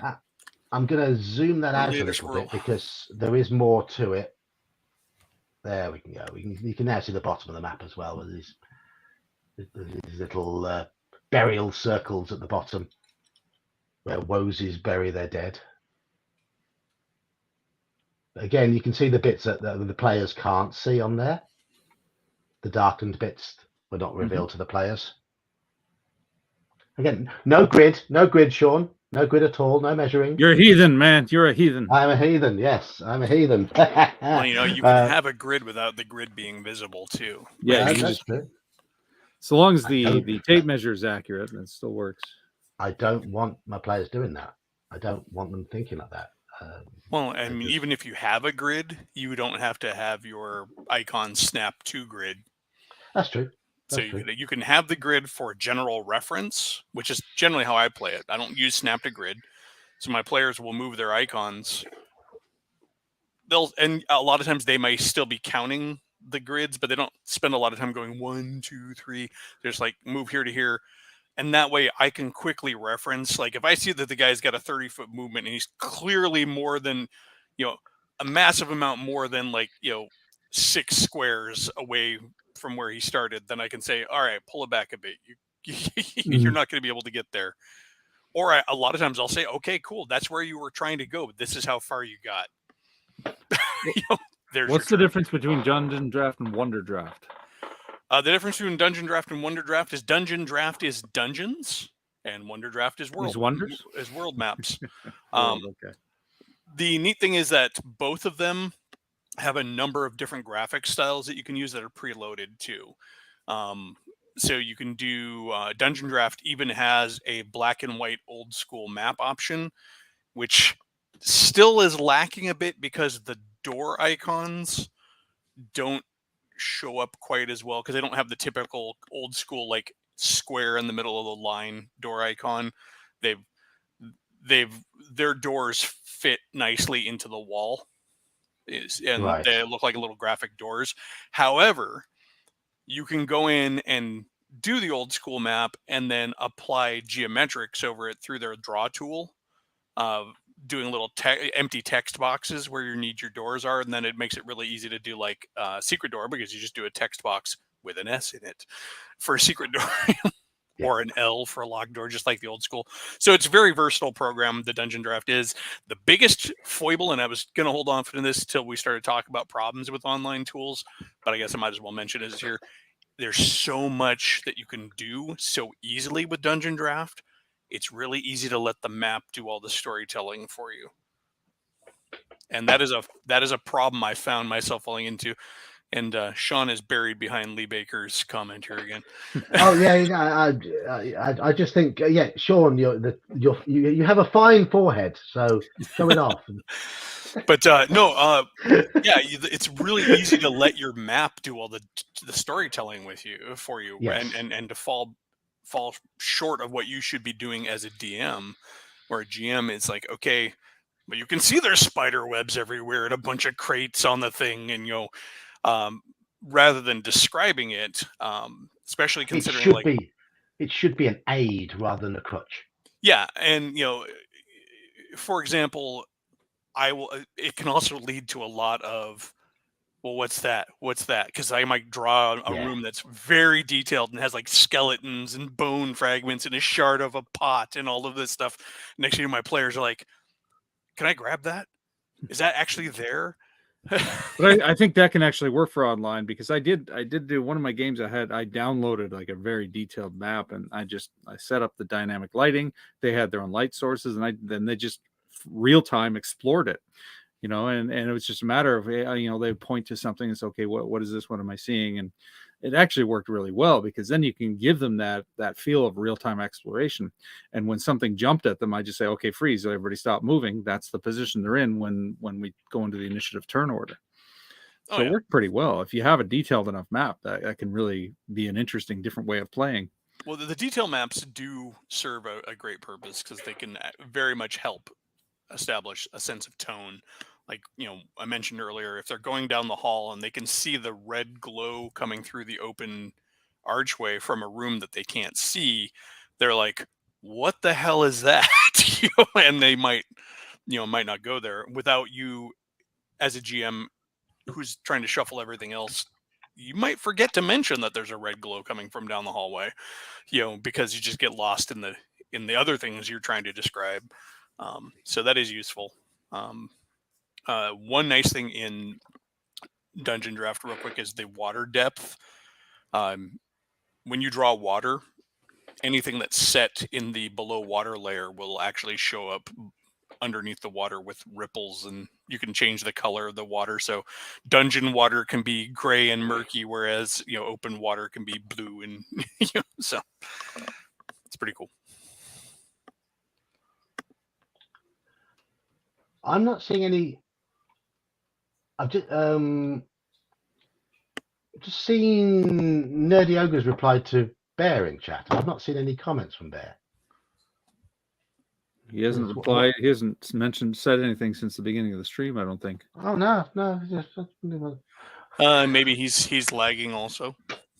Possibly. Because I've got your stream and the StreamYard's up, and I don't see any comments from Bear, unless he came in through my stream. Yeah, no, I don't see any. Okay. I just wondered if I wasn't seeing Bear's comments. He's decided that he wants to block all of us. Oh, possibly. He wants peace. I doubt that. Quiet. If he was angry at us, he'd let us know. That's his style. Absolutely. I don't think Bear's the one to keep quiet. Bear speaks his mind. The angry bear. Yes. Rawr. Arr. No, that's not a bear. That's a mutant enemy. That is true. Any more of my merp? Let's have a little look at these. This is the sort of things you can show as well. That's one of the maps from Bree and the Barrow Downs. You can share the wonder of these beautiful maps with your players. Gorgeous, isn't it? Purdy. Can we just sit and stare at that? And no. Yeah, we can.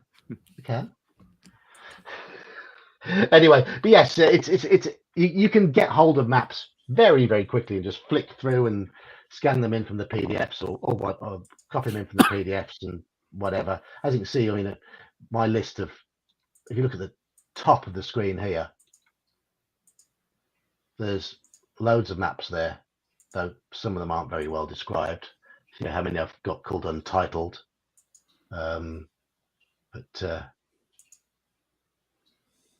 Mad Badger, there's one I made. One I made of a pub. A pub called the Mad Badger. That was Incarnate. But I'm very tempted now. I'm very tempted to ditch my Incarnate subscription and go over to Wonderdraft. So that might be a good idea. Right. Don't dip too much into your Canadian travel funds. No, that's the issue. I think that's the issue. I have spent a little too much lately. Roll20. It's basically I use JPEG and PNG for map displays. Nothing else. That's all I use. But most map production software will create export as JPEGs and PNGs. It's easy. It's easy. I haven't tried any of the others, so I don't know. I genuinely don't know, Mac. Yeah, Manfred says PNG works best in Roll20. Mad Badger makes you think of the Mad Irishman, Kabuki Kid. Yeah, I've used his sheets. I think we all know the Mad Irishman's sheet repository. I nearly called it a sheet suppository. Then that would have been a bit odd. But right, anybody in chat got any questions to us old nerds regarding anything we've said so far, or shall we just continue with issues we might have had? Yeah, the issue that it's not live and in person. That's the big one. There was a bit of a learning curve at first. Obviously, learning Roll20, getting used to it. I actually found Albert helped in that because when Roll20 was a little overwhelming, I don't want to learn this. This is too. And then Albert was nice and simple, but the interface was similar enough that it acted as sort of a training software. Then when I went back to Roll20, I'm like, oh, a lot of this is similar to Albert. I don't know if that's still true because both have changed, but a couple of years ago. So yeah, getting used to the software for sure. Though there's going to be some rockiness at first, so that's why I say don't try to do too much. Don't be too technically savvy.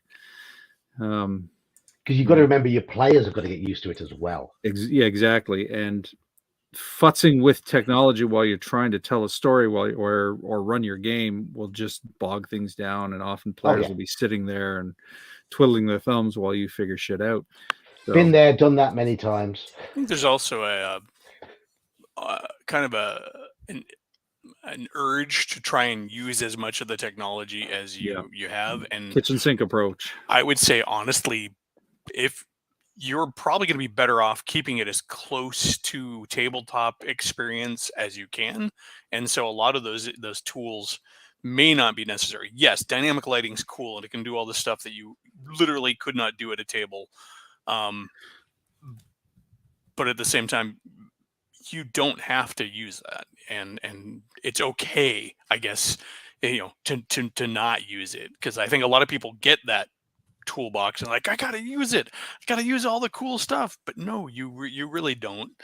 You'll have a perfectly good game if you don't, and maybe even better, because if you get, like Sean's saying, if you're getting bogged down in trying to use all the tech, then you're probably not running your game. So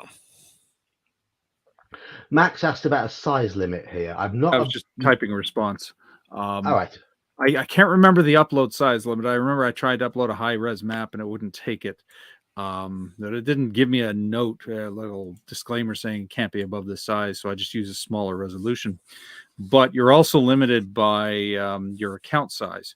Like if you have a free account on Roll20, you can only have a maximum of 100 megabytes worth of data stored on your account. And that is soon used up. It gets used up real fast, yeah. Whereas if you even have a plus account, that goes up to 3 gigabytes, which is more than enough, depending on how much you're running, of course. I've got the cheapest paid account. Yeah, I've got a plus account as well, which actually, I think it's expired now. I should check my Roll20. But yes, I was finding when I was using the free account, I was having to remove maps after a session and then upload the maps for whatever other game we were playing. And I was trying to run 2 or 3 different systems, and very, very quickly it was becoming a pain in the ass, especially running Call of Cthulhu with all the handouts. Yeah, Mac Thompson, you need an account on Roll20. It is free. You don't have to pay for a basic free account, but you're limited in how much you can upload. Now, I applied to be a Roll20 ambassador, and they give you the accounts for free, but they didn't get back to me, so I'm going to slag them. Go Foundry. Go Owlbear Rodeo. I've not applied for any of that, so I would know nothing about that at all. I just assume they wouldn't want me. And I am going to reply to Manfred's comment here. It's completely off topic. Why don't I like this? This is referring to my video from yesterday. It's because he normalized the idea of a drow living above ground, being good and heroic, and made lots of people want to be that type of character. And I like drow to be monsters. Disagree, but okay. I think it's possible. No, I don't disagree. It's like, yeah, keep them as monsters, but don't close off the possibility that more can break from that mold. It's all good. That's the thing. He's a generally well written exception character, and through him we did get a lot of expansion to the drow. Because keep in mind, most of the Drizzt books were written well before any of the modern WotC shenanigans. And so they had gritty, nasty Menza Baranzan as it's presented in the Drizzt books, not the earlier books where he's part of that adventuring group, but the later books where they kind of go, it's the sort of the prequel series, I think, that talks about how he got into the upper world.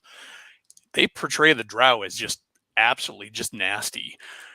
So it's good writing. I mean, it did while you're talking about how it reinforced that, or presented that as an option, it also heavily built the drow as monsters. So I don't hate exiles. It is the idea that everyone wants to be one. Well, that's just people. That's not Drizzt's fault. Oh, it is. It is. I can be. I can be like that if I want to be. I can be. Oh yeah, petty you can be like that if you want to be. Like I said, you can be wrong. Yeah, I can be. Yeah. I'm not, but I can be. But no, I like the idea. I like the traditional Dark Elf from the Against the Giants series, where they are rare. They are the things of nightmares. They were one of the greatest enemies ever conceived. G3 is one of the best modules written for AD&D, and that is largely because of just how potent those drow are, and how much intrigue you can create with them, and the fact that they were a new monster, a surprise, and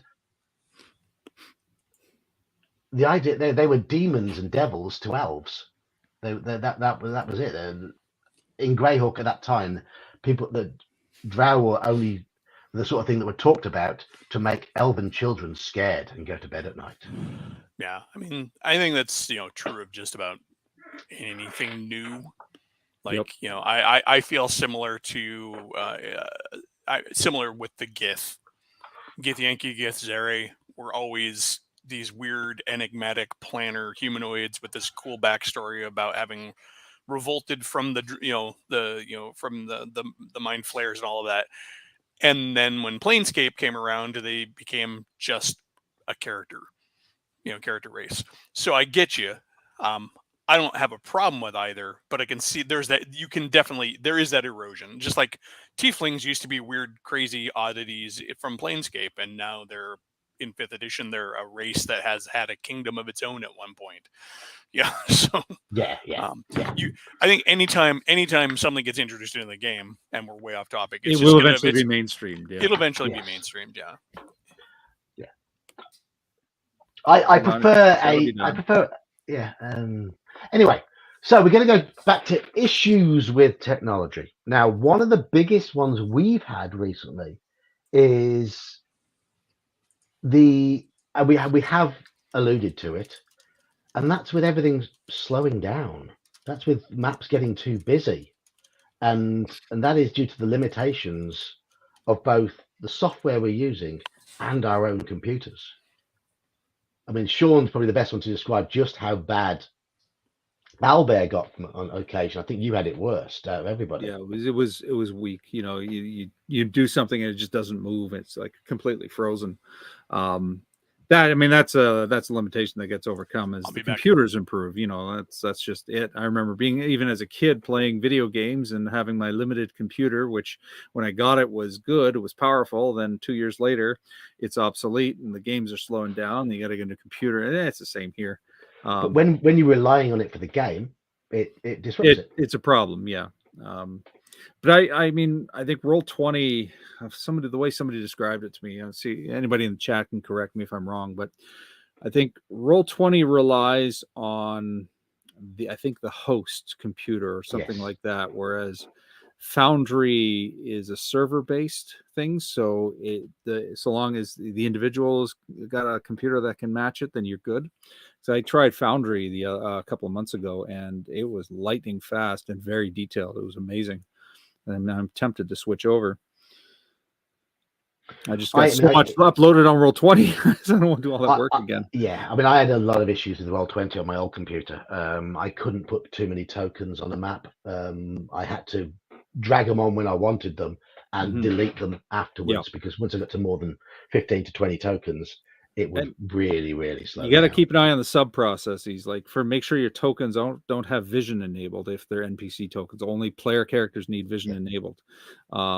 If you're doing dynamic lighting, make sure to use the polygons and the straight lines. Don't hand draw the thing. I made that mistake at first. I was hand drawing the dynamic lighting so it would match the contours of caves, but when it's hand drawn, it uses up more processing power because it's trying to process all the angles. Whereas if it's just one straight line, the computer can process that easier. So I learned that early on too. Don't hand draw the dynamic lighting angles. Well, the limitations of my previous computer are precisely why I'd never tried dynamic lighting. I just got used to playing without it. And now I'm at the stage where I'd rather have the the players drawing the map instead of me. And personally, I think it feels more old school. I think it feels more old school having the players having this ham-fisted map that might be wrong in places. Jay Tyler's correcting me here. He says Roll20 is run by Roll20. Fantasy Grounds needs the host DM computer. Oh, right. Okay. So the limitation, my computer, I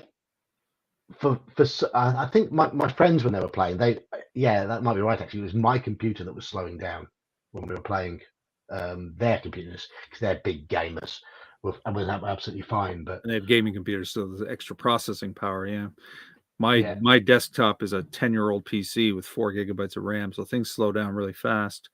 Right now, I'm on a laptop, but even the laptop is a number of years old. So I've never used Foundry, and I've never used Fantasy Grounds, so I can't talk about it at the moment. Do you recommend it? Anybody recommend it? I tried Foundry once, but I liked what I saw. You liked it? Yeah. Manfred, it's meant to take time to draw those maps. That's all part of the game. And you're meant to, DM's meant to allow the players to get them wrong and the players to get lost. Because that's part of old school gaming. The other thing that I think we've all mentioned is when running online, there is the issue that players become over reliant on the pictures you show them. They can be a substitute for the imagination. It can be. But I guess with anything, the technology will sort of shift the way things happen. So, but on the other side, then you are also giving a clear image too. So there's no mistaking. Something somebody mentioned up thread is, especially when describing maps or terrain, the visual that the DM has in their head is not necessarily the visual they're able to convey. So a picture is worth 1,000 words. True. You can show them what you want to be seen. So I think, though, I've said it a few times on streams before. I think running games online, though, has made me a much better DM than I was beforehand, because it's made me think a lot more about what I say. Mm-hmm. Because yes, that emphasis is very much on me to paint the image now. The last few Call of Cthulhu adventures I've run, I've used very, very few visuals. And I've done that on purpose, because I think games that rely on an atmosphere, if you've got somebody who has got themselves to the sort of level where they can describe what's going on in at least a semi-competent manner. I'm not going to ever say I'm great at it, but it's worked. I think Call of Cthulhu certainly has a better atmosphere when you're playing it entirely theatre of the mind, when everyone's just listening on a set of headphones. I just accidentally knocked off my noise cancellation. Then that nearly deafened me. And for me, it's improved my DMing. Playing online, playing through Discord, and playing entirely by voice has just made me smoother and more willing to dive into a description, more willing to adapt and improvise, and if anything, think a little bit ahead about what I'm going to say. I think you're right. But that's also a strength of theater of the mind style in general, not necessarily just doing it online. But online gives you a few more limitations because you are using only your voice, as you say. When I play live, I'm very expressive and I'm big, and I'll move around, I'll get up and all. You can't necessarily do that online because if you're only conveying your voice. So yeah, I don't disagree with that assessment, I guess. Eli? I wasn't here for the conversation that started that, so he's just talking about how playing. I had stepped away. He's talking about how playing online with audio only has improved his DMing in terms of theater of the mind style and descriptions. I'd agree with that, because we have been running mostly theater of the mind, even though I do have, I do virtual tabletops because I don't like to fuck around with the tech. So often I'm just like, all right, you have your characters. Here's a handout occasionally, but my DMing style has pretty much, I would say, improved because I can't do the gestures and stuff like that, except for the places where it's suffered, like letting the map tell too much of the story. But Mac says he's heard me do some sessions. Have you been lurking in Roll20, Mac, listening to me run sessions? Do you have an alter ego? A different name on the Discord, perhaps? I don't know. I don't know. I wasn't aware that people were listening in when I was running games. Anyway, I mean, when you're playing face to face, you can have facial expressions as well, as I say, and you listen to the French Revolution one. Ah, right, okay, nice one.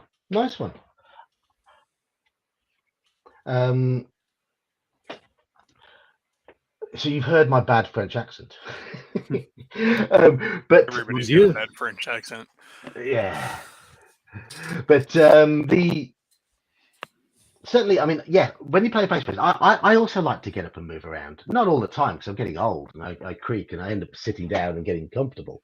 But I do like to get up and wander around and use a few facial expressions, which aren't always possible. I mean, I sometimes I haven't really tried it since I've sorted my internet out, but you can play with the camera on and have a few.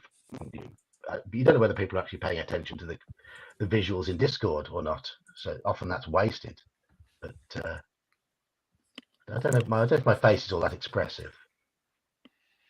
You're quite a commanding build, though, aren't you, Sean? You're quite you're a big, tall chap. So I'm tall. I'm still a little bit. I got spindly arms. I got the middle-aged spread in my belly, but I got spindly arms and legs.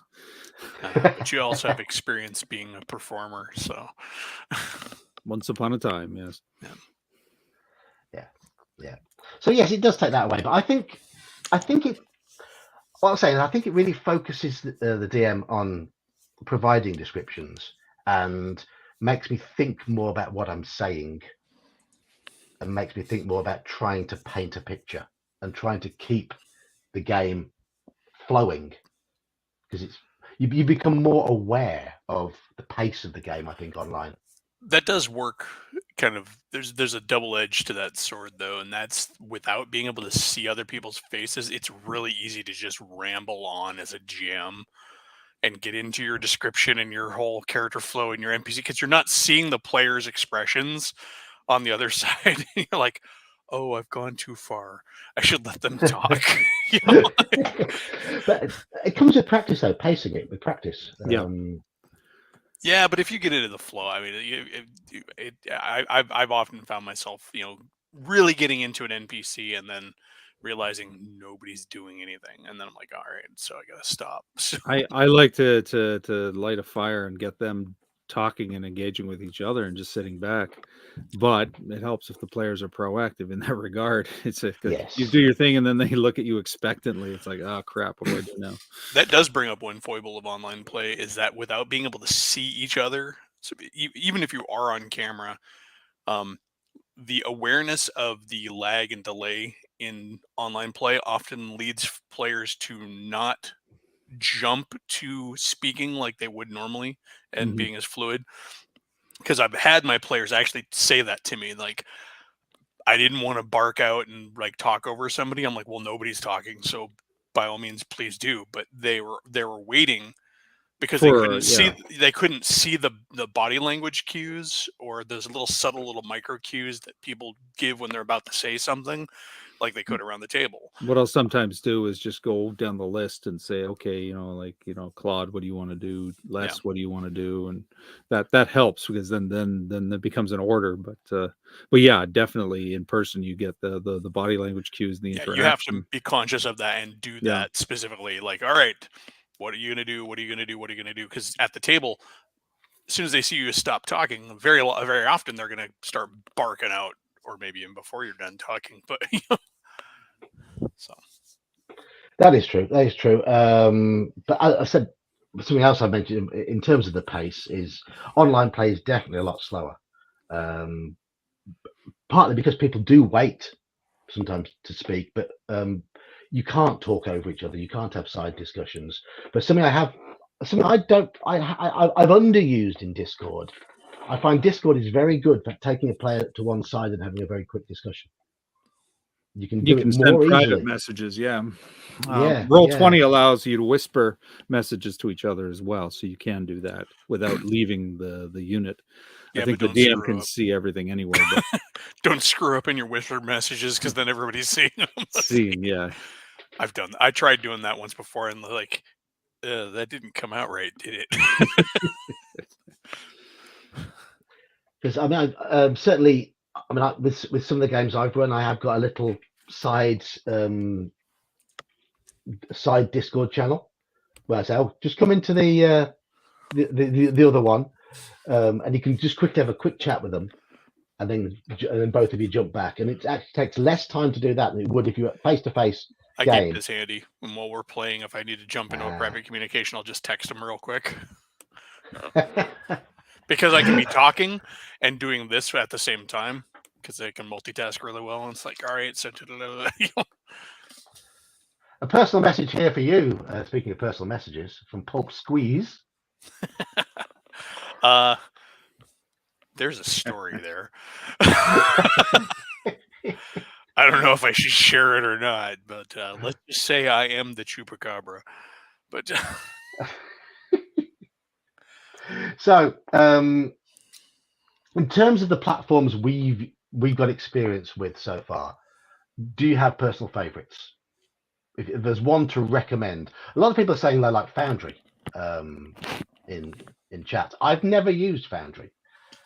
Should I give up my Roll20 subscription and lump it all across to Foundry and try and learn it? What are the pros and cons of each one that you've used, and which would you use if you had I've to tried use one? Foundry once, and yeah, I wouldn't. I'm not going to jump right over. I want to be able to play with it more before I can make a full assessment. I was impressed with one go, but you know how it is. You know, the brochure is always different from the reality. And Owlbear Rodeo is great because it's free and it's fairly easy interface, but it does have its limitations. It slows down and bogs down real fast. So right now I'm content with Roll20. It's got its issues too, but it still works. So, you know, Roll20 is okay enough. And it also depends on the complexity of what you're aiming for. One thing I liked about Foundry is the DM had the Keep on the Borderlands and the Caves of Chaos, and the Caves of Chaos were all on one map, and you could zoom in and out, and that was fantastic. Whereas Roll20, you've got a limited map size. If it makes it too big, it'll slow the system down or not even load it up, and that's a big limitation, because I want to be able to put a massive map on Roll20, get the dynamic lighting, like the whole adventure on one map if possible, without it slowing down. Roll20 just doesn't offer that, but I think Foundry does. Foundry, you can put a big map. So, but I'm not familiar enough with them all.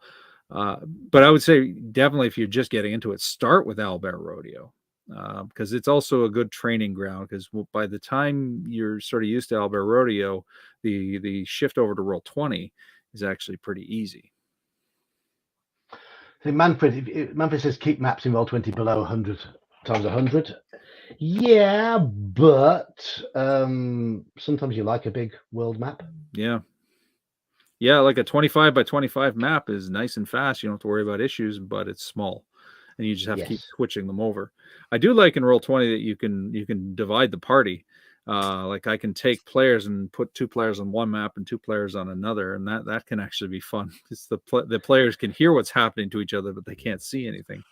I agree with Bear. Like Foundry is definitely a tinkerer's tabletop, because it's, you know, it'll let you do anything, but you have to be willing to build it or go out and buy all these pre-made stuff. Mm-hmm. And similar thing with Fantasy Grounds. I've not used either of them. I've seen them and watched tutorials and stuff, and it's just too much. It's too much machine for me. You know, it's like, you know, I don't need a Ferrari. At the end of the day, you're still there to run a game. You're still there to. The focus should still be on your descriptions and the way in which you deal with your players. I mean, it should tell you a lot. I'm pissed at the changes they made to Owlbear Rodeo. The new Owlbear Rodeo, I think, is overly complicated, and it's the most simple of all of them. So, yeah. Good evening, Dirty History and Hobbies. Welcome. Guns Are Cool has joined us. Hello, Daniel. How are you guys doing? Fine. Daniel, I mean, I don't want to bring. I mean, yeah, I'm going to bring this up straight away. You're one of the people I think most benefits from the nice visual dice roller in Owlbear. Yes, that is very true, because it's having to type in all the commands is a pain in the ass in Discord. Oh yeah, the one system that you run, yeah, it is a pain in the ass. Yes. So Daniel, if you're running a game for Daniel, get Owlbear open. Use the dice in that because they work. Yeah, I'm a one finger typer. The only reason I took typing class in school and stayed in the class was because the cute little brunette that sat next to me always wore mini skirts. So I failed typing. So was that the first of your 4 or 5 wives? I'm going to say this as well. I'm going to say this as well now. Daniel, don't ever change. We've got to know you. Don't ever change. But no, it's. I get the impression that this was really your first introduction to playing games online when you joined in my Discord server. Yes, it was. So, which system do you? I guess you prefer Owlbear, but which system do you tend to prefer? I prefer Owlbear. I'm getting used to the one you use. I just have to remember to type the D space whatever number 8, 6, 12, 20 exclamation point, double slash, dance around the fire, whatever you got to do. Turn around 3 times and spit. That's what you got. Yeah, exactly. Yeah, I shouldn't have to do the hokey pokey to roll a die. Yeah. But well, that's why I like Owlbear. But no, that's and John can back me up on this. Almost every weekend, I have to say, where do I gotta go? Where am I every going? week? Yes. I am. And the funny thing is, I used to run the inventory for 1.5 districts of 2 different big name stores, and I can't even run my home computer. I think that shows how computers have become, though. There is a certain expectation that people will have a certain degree of IT literacy nowadays that certainly people of our age group can often struggle with. Yeah. Well, if I have an issue with my phone, I just toss it to my daughter and say, here, fix it. I don't know if that's a valid argument, John, because most companies haven't updated their database system for 30 years. So, I don't work for big companies, do I? That's the thing. Hey, 20 years ago, I was working for Bank of America, and when I went there, they actually had green screen monochrome dummy terminals, and it was 1990 something. So. Yeah. Speak for myself, Luddite. Yeah, I am. I used to work in IT, but I was a dinosaur of the DOS days. I was a master of making boot disks that created the right amount of memory of the 640K to run old DOS games. But beyond that, it was I lost it with Windows. Oh yeah, Cheers, you give me a construction system back in the day, and I'd spend days just chewing it up. But nowadays, I learn this stuff so slow. But I mean, like old adventure construction sets and stuff like that were out on PCs and earlier platforms like the Amiga and stuff. Yeah, but I had all the time in the universe to learn that stuff too. Because what did I have to do? I was 16. That's like Saturday. We didn't have anybody to run the early session, and that's understandable. It's life. And I would have run something. I just don't know how to work the system. Since we're talking about, technology and stuff, it's a struggle bus for me just to join the game, let alone I didn't want to let anybody down and try and run it and be a total failure. So I think the thing to do is just, I mean, yeah, obviously there is a that fear and trepidation to start with, but you've just got to dive in and do it. And everyone on our Discord is quite patient, so don't worry about it. Don't worry about it. Dive in and just see how you get on, and we'll all help you. I just want to come back to something that Hyrax has asked earlier. Do I use computer tools to ease the use of multiple modifiers and/or tables? I don't have tables for MERP in. What I've got, here's an example. I've got all the sheets, the tables printed out and attached to a piece of card in there. And I keep these on my desk. And then if I just share this screen, this is how the character sheets look in MERP. I'll see if I can zoom that in a little bit.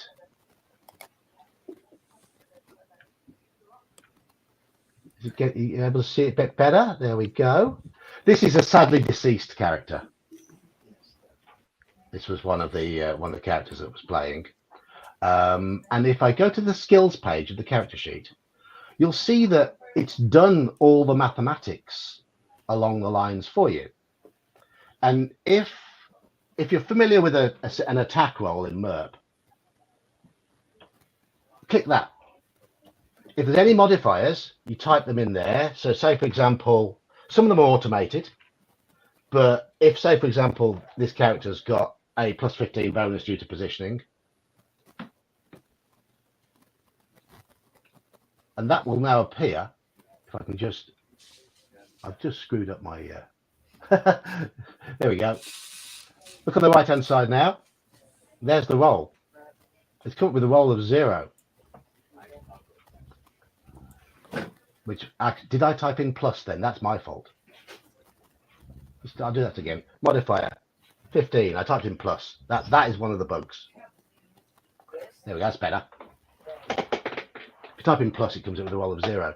But it shows you there, it comes up with a roll automatically. That's a roll of 105. So I just pick up my table, which is next to me. And if a critical's involved, it's already rolled them on the side down there. So all the modifiers are already in there. And if you hover over it, it tells you where everything's come from. So it does make it easier. It's not perfect, but it does make the whole process considerably easier to what it would normally be when you're rolling percentile dice and having to add the modifiers in your head and whatever. So yeah, it doesn't look up the tables, but it splits it. As Manfred says, it splits the rolls up. The rolls are already there, and I can just cross-reference them with my tables that I've got pre-printed, and it makes the game go a lot quicker. So yes, MERP is better than the table, in my opinion. There you go. There's a MERP character sheet for anyone who hasn't seen one. That was Dernhelm. And poor Dernhelm had his heart pierced by a Dunlending spear. He didn't need that anyways. No. So yeah, that's it takes away the worst of the crunch of the adding up and subtracting. You still have to do the cross-referencing, but for me I've got 5 or 6 of these little folders, these little laminated sheets, double-sided, and I just keep them beside me while I play, and it makes the game go a lot quicker. So there we go. There's a tip for running MERP online. I think And it's if you want to put generally not a bad tip anyways. Just because you're running online doesn't mean you can't still use paper notes. And absolutely. It doesn't have to all be on the screen or in your program to be good. No, but it's combining a combination. It's a combination of being prepared with the tables and having that bit of number crunching help initially. Because while it might not feel too cumbersome on the mind to roll percentile dice, add a couple of 2-digit modifiers and maybe subtract another 2-digit modifier, it's fine for the first half an hour. But an hour into the session, your brain starts to go, oh, mush. So, and that doesn't happen when it does that bit for you. I mean, it's definitely the sort of thing that computers were made to do anyways. I mean, I feel like back in the day, this is one of those things that, you'd find in the pages of Dragon Magazine where like, here's a program you can program into your computer to do die rolling for MERP. Because they used to have all sorts of like home computing tools in Dragon. And here's other things that are on the character sheet. There you go. There's a weapon. It's got the fumble thing in already there. Base range is in there. And nice little feature here. You can tick whether it's worn or not. Because that's another thing in MERP. It's quite fiddly because you have to. If you wear something, it counts differently towards your encumbrance. So you can just automatically do that and that. As long as they've got the weight typed in, which Brian didn't have typed in by the looks of things, but it doesn't matter because those remain worn. Well, you bring up something that's worth talking about here. One advantage of these is when you've got the online character sheets, they can do a lot of the hard work for you. Yes. I know when we were doing our AD&D game online, the sheets we used calculated the encumbrance. So it became easier because players didn't have to do it themselves. They just had to enter it in. Suddenly, oh, that's my movement rate. Good. I don't have to do the math. Now, I want my players to do the math because I hate it when they get overly lazy, but at least it's there. It does have an effect on people's ability to learn the system if the computer is doing so much for them. Yeah.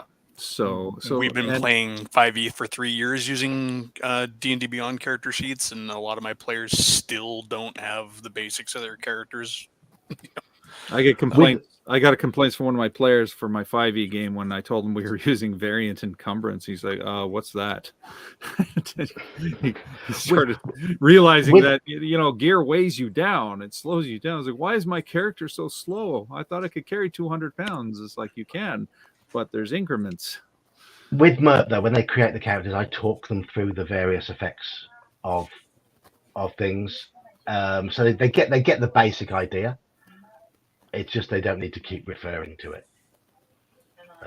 But they pick it up zero level. They just need that, as far as I'm concerned, they just need to know they need to roll percentile dice. Mm-hmm. But it also helps having the button tab in the relevant area. It's like, oh, I'm using my longsword. Click, and then boom, and then it gives you boom. There you go. Yes. The target numbers and all that. So that is an advantage. Yeah. Yes. Absolutely. I definitely like with D&D Beyond. If I click with my broadsword or my whatever sword I'm using, it'll calculate all the modifiers, and then if I get a critical hit, it automatically rolls double the dice. So it does a lot of the auto coding, which is nice. It also automatically adjusts your movement rate based on your encumbrance if you're using encumbrance, so it's kind of cool. So the character sheet will actually adjust that. So yeah. I mean, it's a great tool. I mean, if I pull up any number on there that's calculated, it'll tell me the history of the calculations. Like your armor class, here's where all the parts of it come from, or I think the key with these tools is to use them, but don't let them completely replace any sort of explanation of the mechanics for the players. Well, I found, certainly with my group that I met through 5th edition, is they would turn up to sessions initially with we don't need paper character sheets, whatever. They got their thing on their phone. And I'd handed them out character sheets anyway. I said, no, we'll be using these. And they were like, no, we don't need them. Within 3 or 4 sessions, they were happy using the character sheets because they realized that it actually, as you say, it helped them with the mechanics. They could see how the characters were put together much more readily, and the game actually was quicker, a lot quicker from character sheets and with real dice than it was previously with them trying to fumble around their phones because they didn't fully understand it on the phones. So it should never be used as a replacement. It should be used as a help, a way of storing things, a way of quickly getting maybe a new character in after a character's died or whatever. But it should never be used completely as a replacement for the nuts and bolts. I will say that traditional nuts it's and bolts. good for getting new players into a game too. Yeah, that's true. That's true. It can remove a lot of that barrier to entry. You want to, of course, have them learn the game overall, but if all they need to do is sit down and click that button that says attack next to their sword, then they it's a good way of getting them started. Yes. Especially if you're trying to introduce them to role-playing games as a whole. They don't even have to really bog down in the mechanics. Then you can just kind of like, okay, you just need to tell me what you need to do, and then when I say do the thing, I can tell you to push the button rather than explain how to do all of the math right then and there. We will get there, hopefully, eventually. But well, when I sit down and create the MERP characters with them, and exactly, I mean, you can see Brian hasn't filled in everything on the character sheet because sometimes we did things in a little bit of a hurry. Can take time. But when I'm talking them through, I will explain what it means on the character sheet. So say, for example, you see near the top of this one, you've got defensive bonus, essence, RR. I'll explain what they are. Essence, resistance roll. And that shows what stat it is, where the bonus comes from. And I will talk them through that when creating the character sheet. But it'll do the adding up for them, which is helpful. Do any of us hate your player's gameplay? Wondering if he's the only DM that does. I've certainly come across players that don't gel, and they can be obnoxious. My regular guys are all great, but can't say I've ever played with anybody that I absolutely hate their gameplay altogether. But I have had to put a player on an office style action plan. So and gave him a verbal, a written, and a final written, and told him like one more and you're out of the campaign because he had some bad habits. But overall, I've been lucky. Even playing with teenagers, I've lucked out. Yeah. I find it tends if you just sort of run as a DM, you just run the world. Just run the world and react as the characters in the world would react to the player's bad behavior. The consequences will just come out organically, as well as the other players will tend to police them. It's like, okay, guy, cut it out, right? Or when the gendarmes come because he's insulted a noble because he thinks he's being funny, well, guess what? There are going to be consequences. The player might leave the game because he's upset, but that in itself is probably for the better. Sometimes they won't. Yes. Sometimes they'll learn. Sometimes it goes horribly wrong. Sometimes it creates funny moments, and you just sit back. But like in the case that I mentioned before with the guy to put on the action plan, the other players started going, "No, you don't have that piece of equipment yet. We haven't been able to go shopping for it yet. Stop writing it down on your character sheet." Where's tomorrow? And I'm just going to bring up the Cthulhu character sheet we mentioned earlier. I'm hoping this is the same one that if not, Eli was saying he liked. There's only like two that I know of. The one that I like, if it's the one I'm thinking about, what's really cool is you can go in and change which version of Call of Cthulhu it's for. Is it for 1920s? Is it for Cthulhu? Oh, right. It might be a different one. This might be the one you hate then. We shall see. You can always change. I can always change, yes. One thing I don't like about Roll20 is it tries to take over my camera and microphone whenever I go into it. But, well, Manfred says he hates when players roll the dice without telling what they're doing first. Well, then the dice rolls don't count. Unless you've called for it, it's an invalid roll. I don't care if they got a natural 20. It's like, well, sorry. Mac Thompson, the link to that one, it's in the Roll20 system. I'll pull my Roll20 up and see if I can show you at least. It's just one of the drop downs for the options for Call of Cthulhu character sheet. But I will pull mine up. I'll show you mine if you show me yours, John. But is this it's one that you kind of use? stream, is it? Is it? Well, we got our cameras on still. So. I believe that is the same one. Yeah. Yeah. One thing that is not, I mean, it takes a bit of getting used to on this one, but if I just...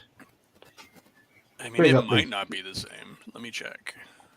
So if I'm going to do a roll, for example, on mechanical repair, there we go. We've seen it appear on the You're using the inferior sheet. Am I? Oh. Let me show you the superior sheet. Oh, okay. I like this sheet. You'll like this one better. Okay. And if not, well, then you're wrong. All right. So RW Bishop asks, is tech add to the game? Can it complement the actual experience, or are we talking about a tool or device that enables?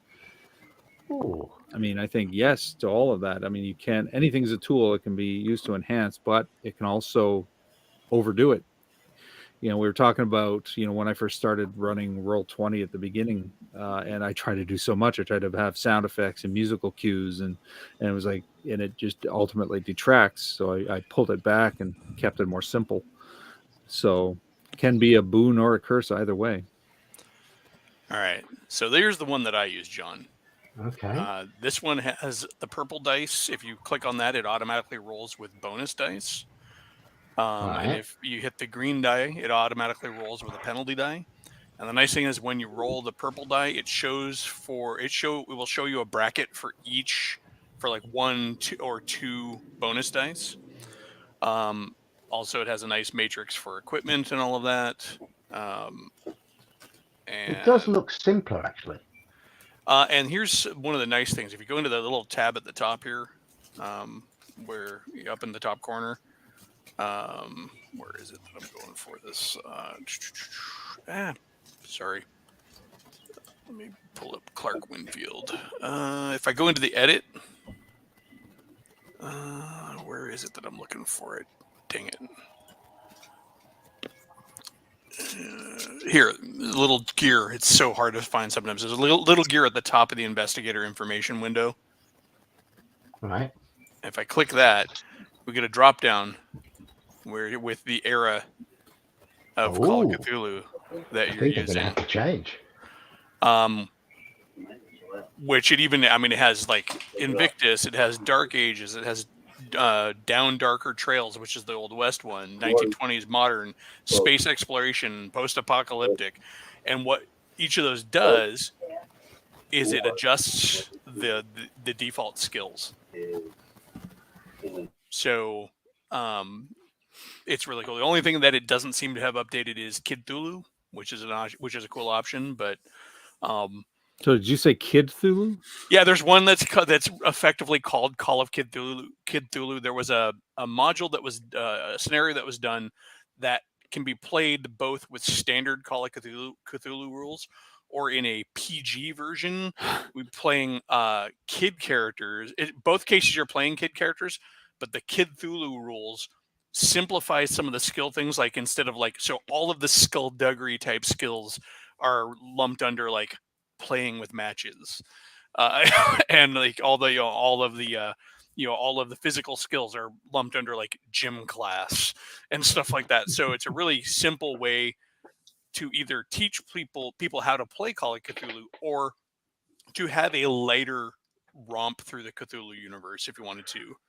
I've just shown the bonus and penalty. I mean, the bonus and penalty one isn't complicated on this one either. You just click on bonus and penalty underneath the first roll. Yeah, well, the nice thing is with the purple and green die that are on that one sheet, you just have to click it. You don't have to do any sort of selection. You just click it. And then over in the right-hand bracket, or in the right-hand area where the die roll comes up, it'll have the standard die roll, +1 bonus die, +2 bonus die, and it'll show you what margin of success you got in each one. I just, in fact, have my players almost always just hit the purple die by default because it'll still give me the die roll results for no bonus die. So it's real quick and easy to use on the fly. Have a little look at the background of this particular character. This was the layabout in the group. Treasured possessions, his weed tin. Phobias and manias, hard work. Traits, lazy and more than a little selfish. Ideology and beliefs. Bob Marley had it all sorted out. So you've made that character for me, basically. Yeah, he was the hippie waster type. But all right, I do need to bounce out of here, guys. all right. Unfortunately, my time is at an end. Later, folks. Right. We'll chat with All you right, soon. cheers. See ya. I mean, there's 40 minutes left anyway before you pumpkin. Yeah. So I think we've delved into technology pretty well there, because we've been using we basically showed what we've been using, how we've been using it. Cthulhu sheets, MERP sheets. We haven't shown any of our OSE sheets, have we, at all? It's the same, more or less the It's same the same idea. sort of stuff. Yeah. Macros and whatnot that'll allow you to just sort of track things a little easier. Yeah, it's good. I mean, the great thing about it, I mean, role-playing games, in my opinion, are done best live, full stop. Yes. But there are, of course, the advantages of being able to play online. We can play remotely. Like you're in England, I'm in Canada. We can play together. My fifth ed group is online because it was meant to be all my remote friends who can't join. Over time, it morphed. Now there's only 2 of them that are remote. The couple of the others are guys from my live game anyway. So that's kind of funny how that worked out. But when we play on a Saturday, there's me in Britain. There's Manfred in Germany, No Saurian in Mexico. There's you in Canada.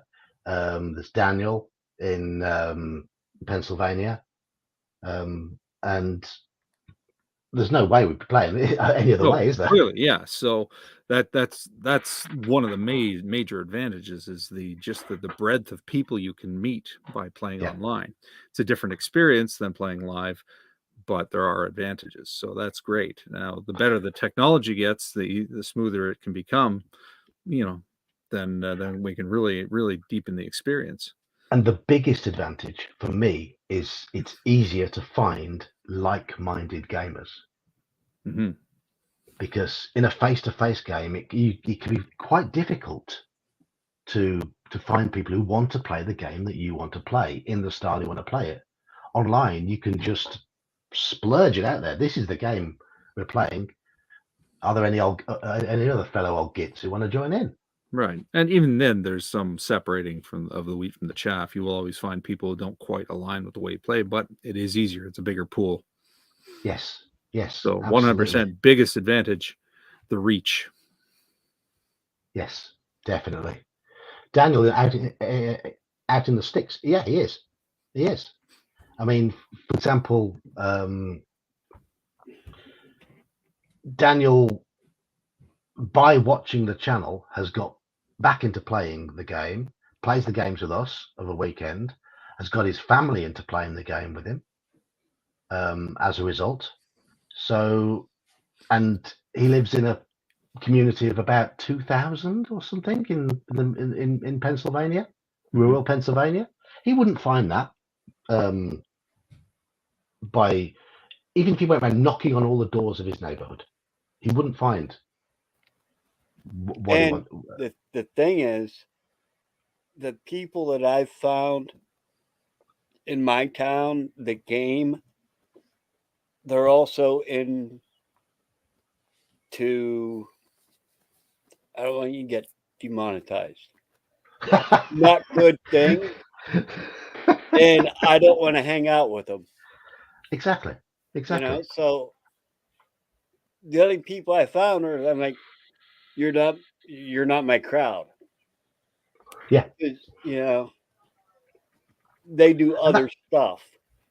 And that's partly my point. In that by all getting involved in the same sort of channels and the same sort of Discord, having a chat in there, we know pretty much straight away, if somebody joins my Discord, they're likely to have found it through one of Sean's videos, one of my videos, one of Elfbait's videos. And immediately that means they've been drawn in by somebody talking about the type of gaming that they like. So they're more likely to gel. Mm-hmm. It's just about getting used to playing online. And that's it. So I think we've got to be, we've put together a good group. We get on with each other. We have an entertaining Saturday, and with a variety of people, and people of a variety of ages as well. The youngest who's played Dark Knight, mid-20s. DK, I think he's 30. Is DK 30? I thought he was mid. I think he mentioned mid-late something 20s. about either. Is he 32? I think, yeah. I thought he's about 26, 27. I know Iman's 29, about to turn 30. No Saurian's still in his. No Saurian's still in his 30s. Gingerbeard's only just turning 40. These are people of different ages, but what matters is we've got the same sort of mindset in terms of playing. Yep. Who's the oldest? Who's the oldest of our gamers? Is it Gene? I'm not sure. Don't know how old Gene is. I'm 53. I'm not sure. Of course, we're outing everybody's age now. I thought Gene said he was 50, 55, 56-ish. So 57. There we go. There we go. Yeah. He's outed himself, so it's okay. You're the oldest, Gene. but no, we've got a pleasant group of people who are there specifically to play a game, and that's great. And that is the biggest like plus point of the technology. Yeah. So there you go. The technology is there. Get used to it. Embrace it. We have the technology. And we're here to help if you are nervous, if you have issues. Come and join us and play. That is what is most important. Right. Shall we talk nonsense for the next 45 minutes? Nonsense is good. I like nonsense. Come on, tell us more about this con. Tell us more about your con games and stuff. Who was at your con table that we know? General Nutt and his daughter. Okay. Nobody else that we would know that hangs around a circle. One of my live players came and sat at my table. I was like, "You're here at an event with a million other things to try, and you come to my table." But didn't Slan play with you at all? He did not. No. We sat and chatted, but he didn't. We didn't. We played in Dungeon Minister's game together, but he didn't play at my tables. But the con we're talking about was Clericon. It was run by the Dungeon Minister. If you haven't found his channel yet, do check it out. He comes across as a really nice, approachable guy. Knows his stuff, loves his gaming, and he set up a con in his home village which is near Toronto. And yeah, Sean's from Toronto, Slan's from Montreal, Nutty's from Toronto as well, and you all went there and met up, played games, and it all the feedback I've seen has been universally positive about how enjoyable, how laid back it was, how non-stressful it was. Maybe not for Dungeon Minister who had the issue of running it all by himself. He was running around, but yeah. No, it was a good time. It was a lot of fun. It was just the right size. You know, he has a specific venue that's attached to his church, and I think he knew what his limits were. So he probably had a cutoff point, or was just a little below the cutoff point. So it was big enough that there was variety. It was small enough that it was intimate. We all got to chat and interact. There was an opening feast. We all dined on pork actually, but yeah, it was a ham dinner, but it was good times. And then the Dungeon Minister ran the opening game to kick it off. He had 10 of us join. He didn't put a cap on it, so he didn't know how many he would get, but he ended up getting 10 players. Then the Saturday was the main event. People were running tables. Bandits Keep. I don't know if anybody's familiar with that channel. Daniel from Bandits Keep drove up from New York. And there's another channel called Hexed Press. He came with Daniel. So that was great. Obviously, Slan, who now has a channel, Grumpy Old Slan, check him out. Slan had come from Montreal, so I got to meet him in person. And who else? Like I said, General Nut, who's a regular on around here sometimes, brought his daughter, and they both played. Yeah, it was just good. It was just meeting people we hadn't met in person. I had already met the Dungeon Minister a couple of times, but his family was there. His son joined in my game as well. Right before the day of we're starting, Aaron asked me, he's like, my son really wants to sit in on your game. Is you have room for one more? I'm like, all right, let's make it 8 now, I guess. Well, you know my leanings when it comes to Call of Cthulhu games. Do you think it'd be a suitable con for me to run a game of Call of Cthulhu there? I'm gonna go out on a limb and say I don't think he would mind, so long as obviously you kept the profanity down. I know I'm gonna be roasting a little bit because I have a foul mouth and a few words slipped out, but I don't think it'd be inappropriate. I'd say check with Aaron for sure. I mean, hell, I won the Call of Cthulhu cookbook on the trivia contest. So there's already a Call of Cthulhu presence. I don't think anybody ran. It was all mainly old school stuff. Somebody ran a World War II themed scenario. I think it was one of the Dungeon Minister's sons. So no, it was fun. I suspect he's going to run it again. I think he's leaning towards that. He's not confirmed it yet, but I imagine it'll grow because already there's more people who couldn't come this year who definitely said they'll come next year. So he might need to get a bigger venue. I would run a more Cthulhu, a more con-friendly scenario than the one I ran you through, for example. Because Forget Me Not is not a scenario that I would run at a con. I would definitely say talk to him, but I can't imagine it'd be a problem, especially if you're upfront about the content. I mean, there was all adults there. There was maybe a handful of children, 3 of them being Dungeon Minister's kids, but there were some others. So yeah, it's all about gaming and fun and friendliness. Call of Cthulhu is technically old school. It was out in the 70s, right? Or early 80s. Very early 80s when it first came out. But I'm saying, I think that's the game I'm best at running. So I think I'd be most confident at running that at a con than other games. I think I'll leave the OSE to the likes of yourself. So yeah, no, it was fun. Definitely recommend. It was fun and friendly. They had a silent auction and a cabinet of curiosities, which basically Cabinet of Curiosities is where you can put stuff for fixed price sale, and then the silent auction is if you wanted people to bid on it. One thing I did notice, the only price I heard called out on any of the videos was that 25 Canadian dollars for that copy of Oriental Adventures. Oh, you mean this? Oh, you bought it right here? No, I didn't buy it. It was mine. I was trying to sell it. It didn't sell. No, it didn't. I thought Dungeon Delver put a bid on it. Dungeon Delver. Well, he wanted it. He was supposed to reach out to me if he I'll send it to him. But yeah, I put that in I had a bunch of extra books. General Nut took a bunch of AD&D core volumes from me. I put them up, and an OD&D box set I put up. Did that sell? Oh yeah, that sold. It was still sealed. It was still shrink wrapped. So I figured that would go, even though it was. I saw that you put a price of only 25 Canadian dollars. That's cheaper than you'll find it on eBay nowadays. It is. It's also the book isn't exactly in collectible condition. It's marked up on the inside. There's coffee stains. The binding is still good, but it's got some wear. It's a play copy. It's not a collector's copy. So that doesn't matter. It's still a sensible price, rather than some of the nonsense we see them listed for.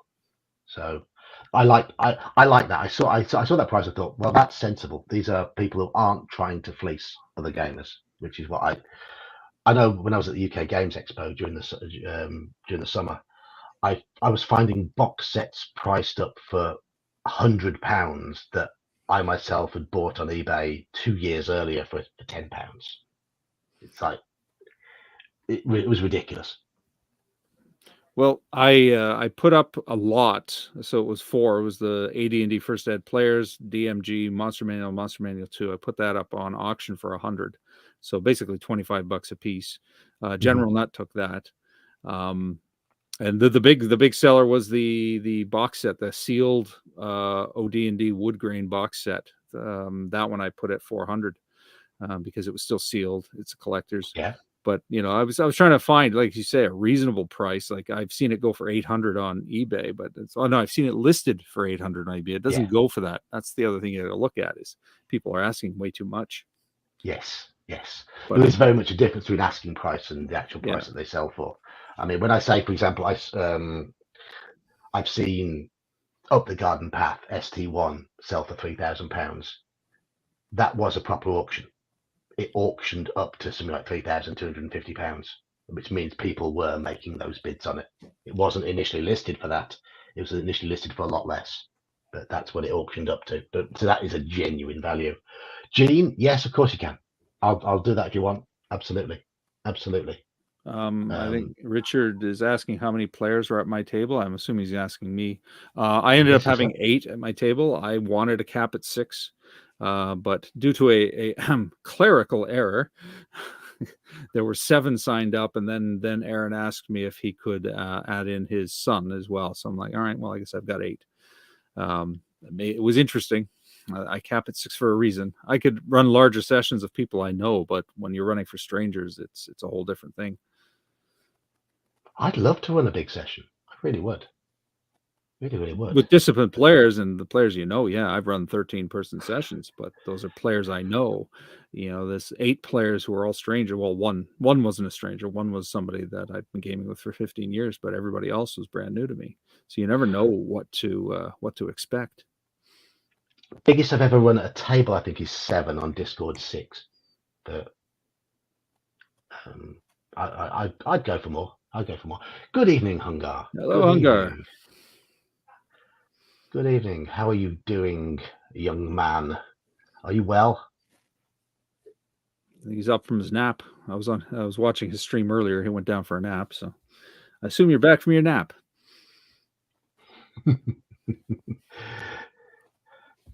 I'm not sure.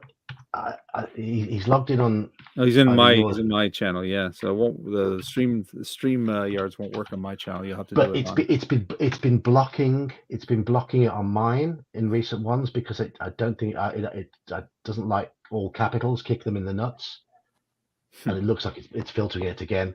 It looks like they've updated the filters, which filter things out in chat, which is really annoying. So I have it set to nothing censored, and yet it still censors things. Big Brother is watching. Big Brother is indeed watching. So I need to change the Hungar message. I really do. Don't need to change the Daniel message though. Just going back to ClareCon for a second, something else that Aaron did, which was actually kind of neat, was he gave us a walking tour of Glenn Williams. So for a little bit of history, real life history, as well as as it pertains to how he adapted Glenn Williams for his in-game world, right? Because he set his in-game world based on the town of Glenn Williams. But Glenn Williams has historical significance in Canada, like it was Timothy Eaton, who's a major entrepreneur a couple of 100 years ago, founded Eaton's, which is a big chain company, the Eaton Center and all that. He got his first job in Glenn Williams. So that was kind of fun. Strolling around. Did you get any strange looks? I mean, the local priest leading a big gang of nerds around? Not at all. Everybody knew him. So I guess everyone knows what he's like. Pretty much. There you go. But no, if you haven't encountered Dungeon Minister's channel, if you're in chat at the moment, then check it out, because he just comes across as being one of the most genuine people. He just seems to enjoy what he does. He does. He loves it, and he's very gracious to us too. While we were streaming here, he just sent me a thank you message for participating, and like he was treating us like celebrities. Right? He's like, yeah, dude, you're doing us a favor. This is great. So there's definitely a high level of humility. Yeah. His channel's bigger than ours, though, isn't it? Yeah, absolutely. That's what I'm saying. It's like, and one of his videos, he talks about how like they don't watch TV and so they watch YouTube. Even as a family, they watch our channels, and to him, it's like having the TV stars come to his event. I'm like, yeah, but you're bigger than us, so Yeah, we're all a similar size. I mean, I think we're similar size. Now. And there's You're General growing Nut. We up. were just talking about you, General Nut. Silence. So what's General Nut like in the flesh? Oh, he's a good guy. I enjoy gaming with him. He really gets into his characters. Like he will commit to his choices, which is great in a role playing game. Like Yeah, he does. He does when playing on Discord as well. I've only been 1 or 2 with him on Discord early on, but seeing somebody and interacting in person gives you an idea of the dynamic, which is great. Good. And I see you've signed up for the games this weekend as well, Nutty. So good to have you back and with us. Right. If you're wanting to talk about technology and stuff, we've already hammered it out and we've already explained why it's really quite a good thing now, having been a bit of a Luddite to begin with. Embracing it, allowing people to get together. We've dispensed tips for running things smoother. We've explained issues we've had, a few ways of avoiding those issues. But if you want to go back and check the stream, we're in the talking nonsense phase now. If anyone else would like to join us and talk some nonsense for the last half an hour, you're more than welcome. The link is in the Discord. Anybody's welcome to pop in, come and say hello, and just and if you want to talk about your use of technology in the games, you're welcome to come in and do that. This is the part of the stream where we kill half an hour just talking rubbish. Talking rubbish. Yes. So did you have any interesting accents for them, Sean? I attempted my Scottish. I'm way out of practice with my Scottish on the Friday, as my dwarf went with the cliche. Had a little bit of a Slavic accent for Caldwell, and I think that was it. I think I might have slipped in a Cockney there at one point, but that was about it. White mate. Right. What governor? It's easy to lose them if you don't practice them. That's for sure. Absolutely. I mean, as you know, my accents go all over the place. My French accent when running the Orient Express is terrible. It's meant to be. It's meant to sound like Jean Cleese in Monty Python. But hey ho. It's just wafer thin. Wafer thin mint. Yes, that's why I have this stupid accent. I'm French. The last adventure I ran was up in Yorkshire. Tourists, fully booked. We're in bloody Yorkshire. It's January. You don't get any bloody tourists up in Yorkshire at this time of year. That was basically it. Here we go. Oh, Hungar. How are you doing? You know him and you love him. Hungar. He's Hungar. Do you fancy going to Clericon next year? If I could, I can get my passport. It's a bit of a hike for you. Probably a 3-day drive? Yeah, I would fly. I'd have to fly, but yeah. So yeah, I mean, the one thing that has sealed it for me, I think, for going is when I was under the impression it might cost £800 to £1,000 to fly, but because he runs it out of season, it's October, November time. Flights can be £300 or £400, and I can do that. Is that a round trip or is that one way? That's a return. Okay, so a round trip. Yeah. I mean, a single flight across there is about 300. And if I want to be able to come back again, it's about 350. Oh, wow, there you go. Yeah. Might have to get that booked. Where is it, Mac? It's not Ontario, Toronto. Yeah, well, Toronto's in Ontario, so. Yeah, I get confused. Yeah, it's a little northwest of Toronto, probably about a 45-minute drive. I got there in an hour from where I live, and I live on eastern side of Toronto, and Glen Williams is northwest of Toronto. So it's not too bad. No, you add traffic into that, and it's a 6-hour drive, but that's a whole other matter. It looked like a lot of fun. I watched some of the streams, and it just, and who doesn't love the Dungeon Minister?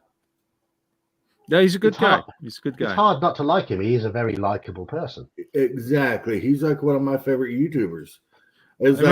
He came on my show one time, like in the chat, like a couple of times. And when he shows up, I always try to like calm things, make things a little more PG. You know what I mean? But he came into the chat, and I was like, "Oh shit, the Dungeon Minister's on my show."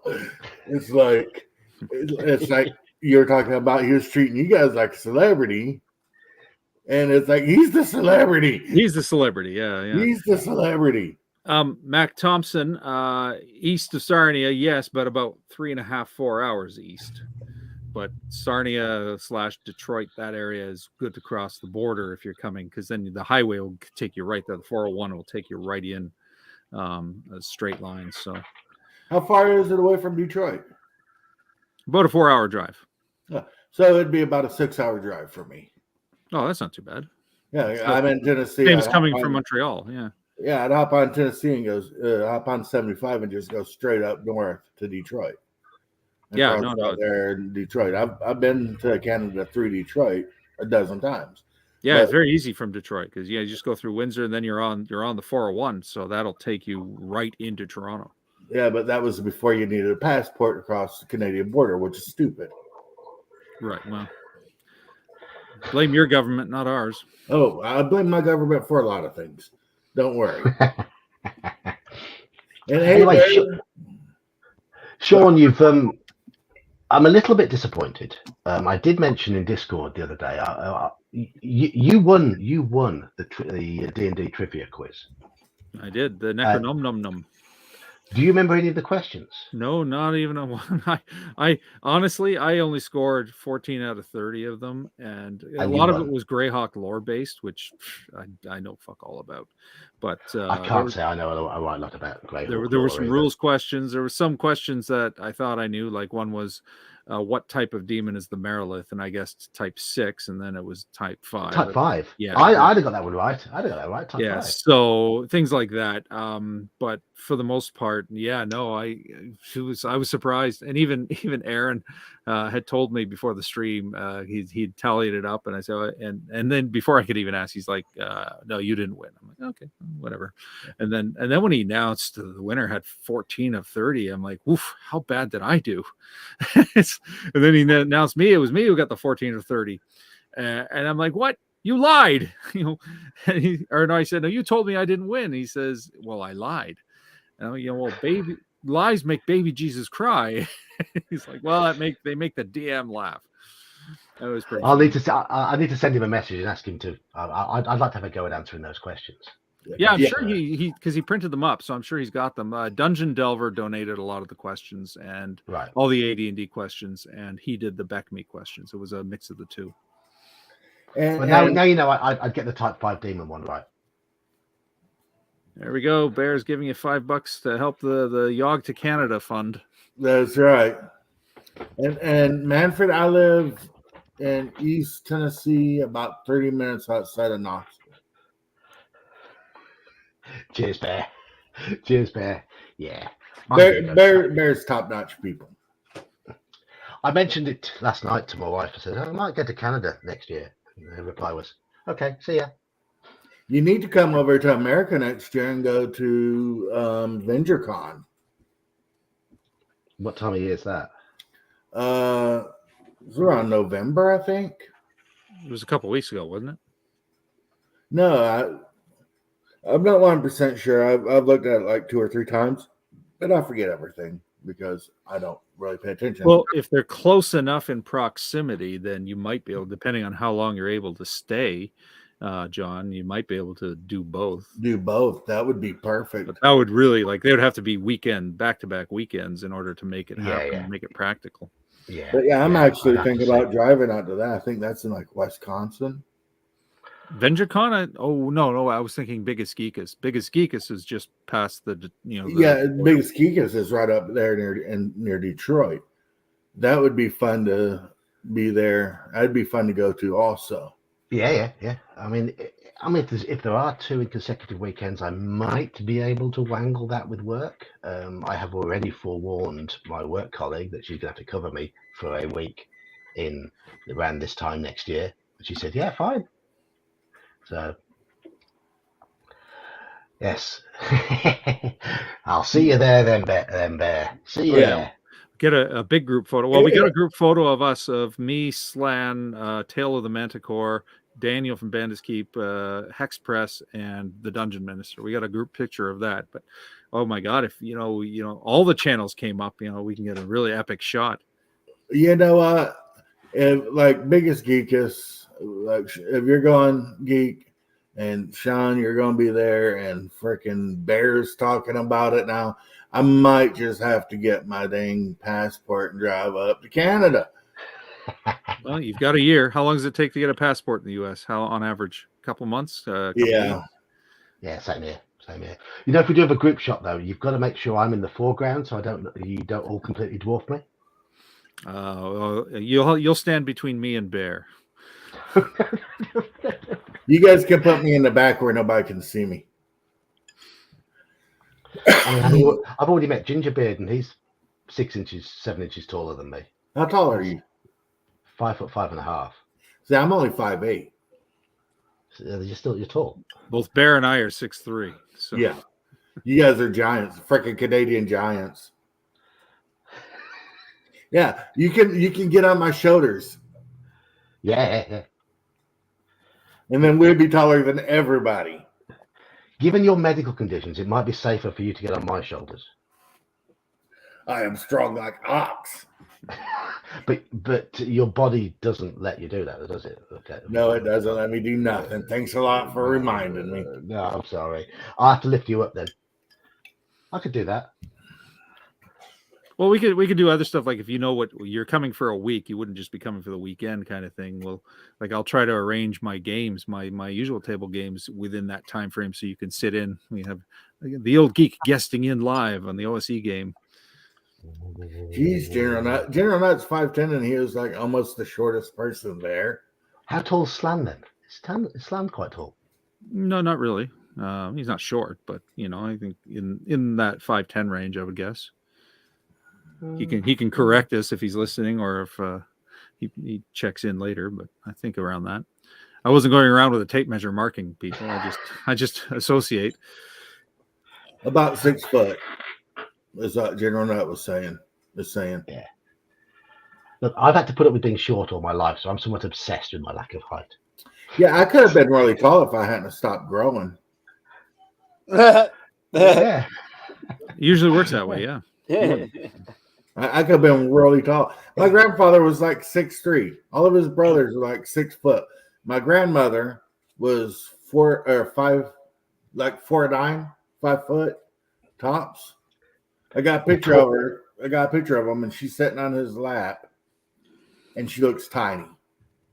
She looks like a ventriloquist dummy. She's so small.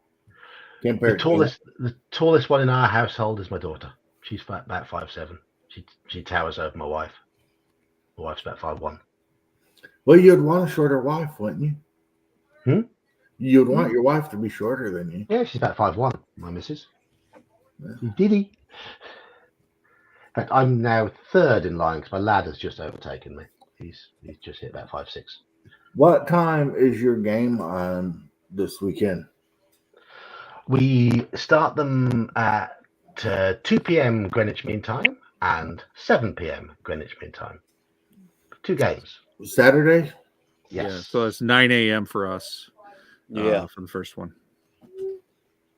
I had to back out of the late session.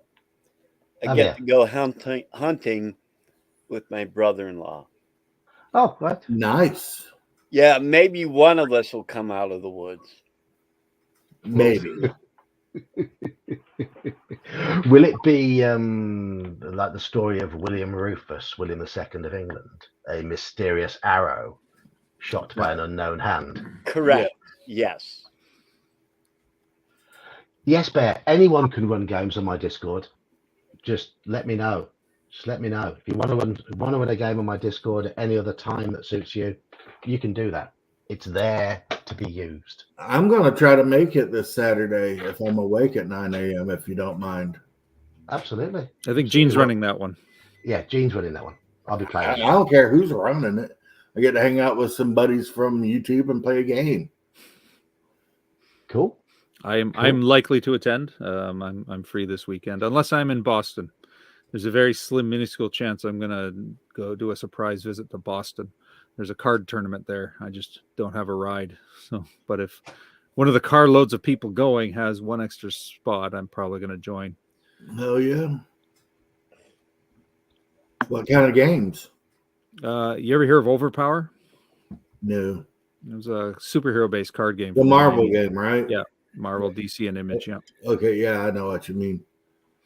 Yeah, we have a little Overpower renaissance we've had going on for the past 10 years. A bunch of us who loved it back in the 90s, and it's like, well, let's keep this game alive. And now there's a sort of a little tournament circuit. This one's worth a grand US, so it's like, I can risk it. Yeah. But it's not worth it to me if I have to rent a car and go solo. But if I'm sharing the gas with 5 other people, then it's easier. And I have friends in Boston that I can bunk with, so I don't have to worry about accommodation.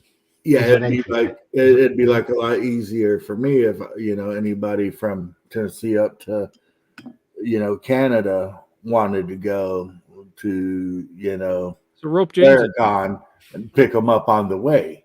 Rope James into it. There you go. James is in Florida. James is 12 hours south of me. Well, so he's your big brother. What's 12 hours between brothers? He don't drive. I'd have to do all the driving. Like if I pick people up on the way there, or if he flew up here, I'd pick him up at the airport, and we'd go. But pick up like say Squirrel Hermit wanted to go. He's just north of my parents. Yeah, Squirrel Hermit's not far. He'd be about a 6-hour drive, I think. So I was like, Squirrel, hop in, let's go. Squirrel's another one who said he wanted to come to Clericon next year as well. Yeah, I think he mentioned it. I've talked to Squirrel about it. Is like it would just be so cool, even if we didn't have a con. Just everybody, from YouTube in the area that could make it, just show up for, a weekend to hang out, go out to dinner, just goof off, go see, tourist stuff. Like a con would be much better, though. I'd love to show up and play some games. Eagle Rider's asked if there's a link. Whose stream is he coming on? Is he on? I think she's in mine. Oh right. Oh, it's a she. Sorry. All right. Welcome, Eagle Rider. You're watching through Hungar's stream. So I don't know if you're seeing all the chat, because I think most of the chat will be happening in mine, but I can see your comments. So hello. Welcome. I can't remember what I was going to say. I was going to say something. I completely forgotten. Oh, this weekend's game, Hungar, it's OSE. I guess you're familiar with OSE. Yeah. Yes. You know how easy it is to make characters. You know how easy it is to make characters for OSE. Oh, that Hungar guy, he just did a milestone. Member for 11 months. Oh, you're the third longest member of my channel, Hungar. The third longest. I think you're like one of the very first people that I subscribed to. Thank you. You're the first 2 to sign up to my channel in terms of becoming members were Halakar and General Nut. And then you, yes. And there was one other person around your time as well who's still a member. I'm useless at remembering names. Sorry, whoever that is. I'll find it out. But thank you, Hungar. You're good. Yeah, I think you were nearing your 1 year, or not 1 year, your 1,000. No, your 1 year when I found you. because I started up in March of last year, and I think I found you in late March, early April. Right. I don't know when I started. It's been almost a year. No, it's been about a year. It's been about a year because one of the first, before I started doing a lot of videos, I went on Legion of Myths Veterans Day 24-hour stream. Right. And that's where the Hungar shirt came from Big Bad RPG.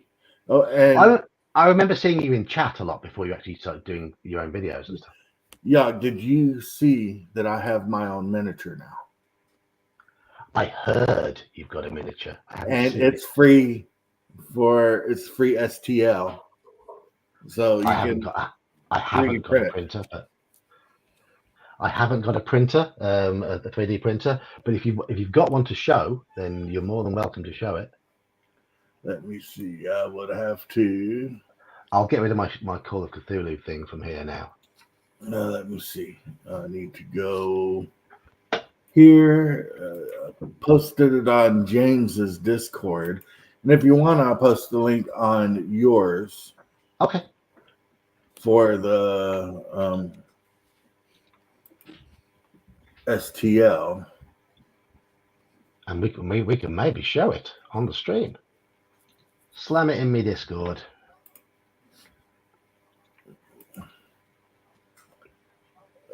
We got too many Discords. Okay, just put it in general chat. Hopefully it's a cheap fix, Manfred. The engine light can be a pain in the backside. Mine's flickering on and off occasionally. It's the turbo that's gone on my Hyundai. There you go. Put it in general chat on Discord. Oh, cool. Right. Okay. I'm going to open it in browser. And then I'm going to get that shared. So let's go back to my StreamYard. I need to move it to another window, don't I? What's up with their name? And April next year, I'm gonna have a paint Hungar tourney, and cool. The mini I like the best gets a free Hungar shirt, your choice. So the Hungar miniature will be appearing any moment. Once gone, I'm quite slow, so do bear with me. Hey, we're old. There we go. That is Hungar the Starvarian. It's part Conan, part Santa, part Doc Jones.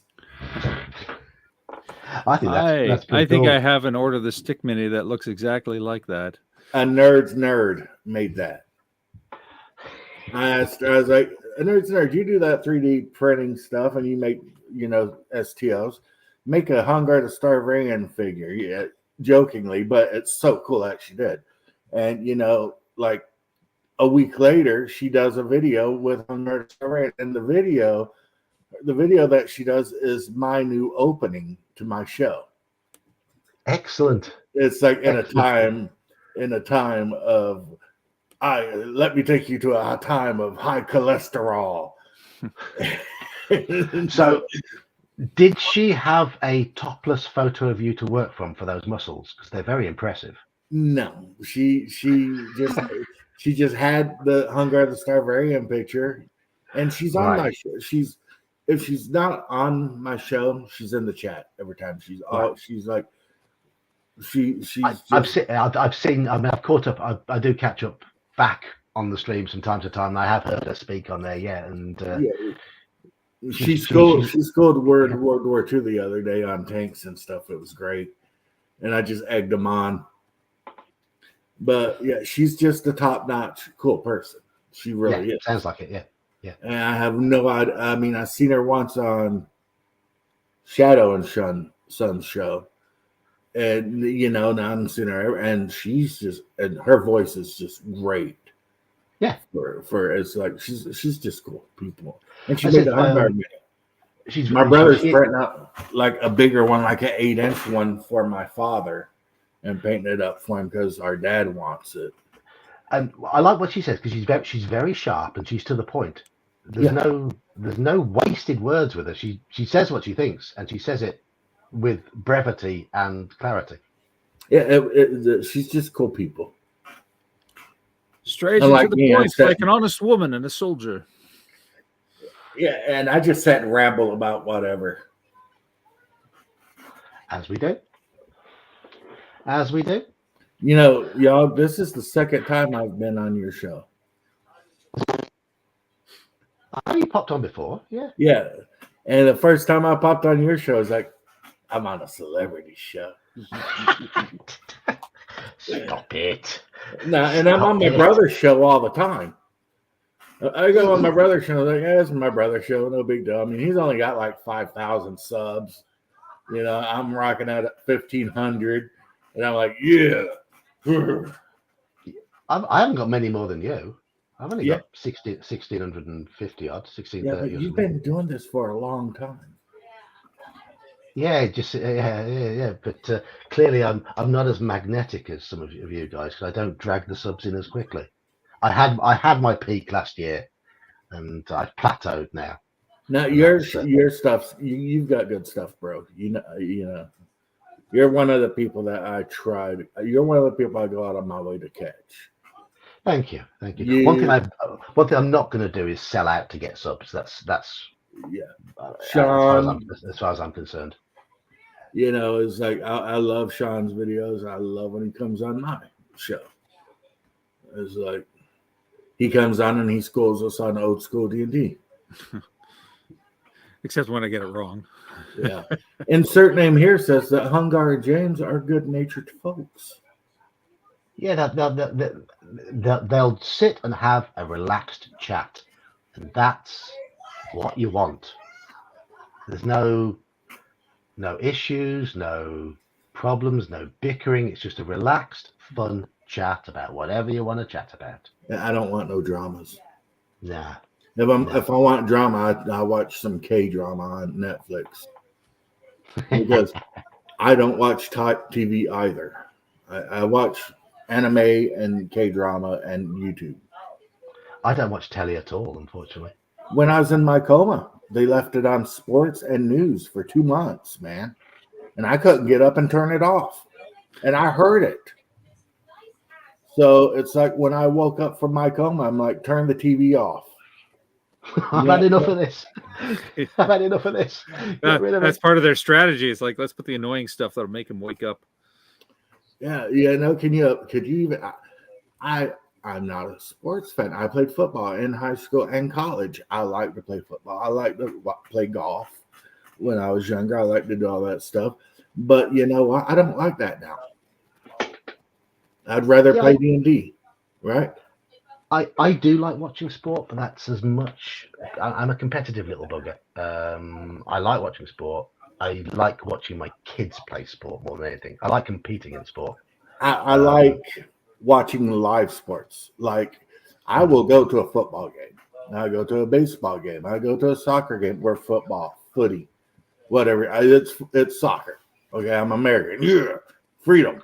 But I don't want to watch it on TV because it just bores me. It can be a bit slow. I mean, I went to Wembley to see the Eagles play the Jags a few years back. That was good. And I mean, for those who know me, I've played a lot of sports. I played rugby at school. I played cricket for 17 years. I captained a cricket team.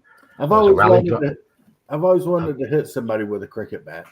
Oh, it's good. Yeah, I've done that. It's like spanking them. It's a flat. Yeah. I was a rally driver for 7 years, and I've got a judo black belt. So yeah, nice. I've done a little bit of sport in my time. See, I played football in high school and college. I was very active in the SCA for years, and I did Kenpo karate. So yeah, you know, and it's like if you don't know what the SCA is, it's a bunch of idiots who dress in medieval style armor and fight full contact with rattan bamboo taped up with duct tape. So when it breaks, it doesn't shatter in people's eyes. So I did that for years, and I wore minimum armor. So, you know, I used to get thumped. But it's like, I don't want to, it's like the Houston Astros baseball game training camp was 10 minutes away from where me and James lived and grew up. And we'd go there during the training camp and, minor league games. It's for like $7. Watch a baseball game. And that was great. And it's like, yeah, Houston won the Super Bowl or the World Series. They're like, that's our team. They train in our town. My favorite sport to go and watch is rallying. Driving to the Welsh Forest, you pay £10 to park your car. You see about 3 hours worth of cars coming through, and you pay by the carload. You don't pay per person; you pay by the carload. So you take three or four people in the car, all chip in, take some sandwiches, flask of hot tea or coffee or whatever, and just sit there in the forest watching proper cars come flying past. And it's great. That's like when I used to drag race. It was I think $10, and you were there for 6-7 hours. So that's a pretty good bargain. Yeah. And then I'd run my motorcycle, and so not only went to hang out with all my friends, but then I got to compete also. I had an uncle who used to race dirt track. Hold on. Eagle. The reason why you're alone is because you're linking. You're going into Hungar's channel. Yeah, come over to Elf Baits. Is he in Hungar's or Elf Baits? She's in mine. Come over to Geek or Mage's Musings channel. Yeah, you can't see all the other chat because you are in a you're in a different channel. Unfortunately, there's lots of people chatting. It's just you can't see them. I can see you, and probably the people in my channel can't see you. Yeah, we can see you in the StreamYards, but we can't see you on the individual channels. Yeah. I had an uncle who used to race dirt track, and I used to help him with his car when I was younger in Kentucky, and I was always at the car races in Kentucky when I was younger, middle school and high school, and that was fun. That's a big thing up in this area. Well, further, because I'm in the middle of nowhere, but I'm from Warren, which is about an hour and 15 minutes away. But over there, we have a dirt track called State Line. It's because half of the track is in New York and the other half of the track is in Pennsylvania. Nice. And that's a big thing over there.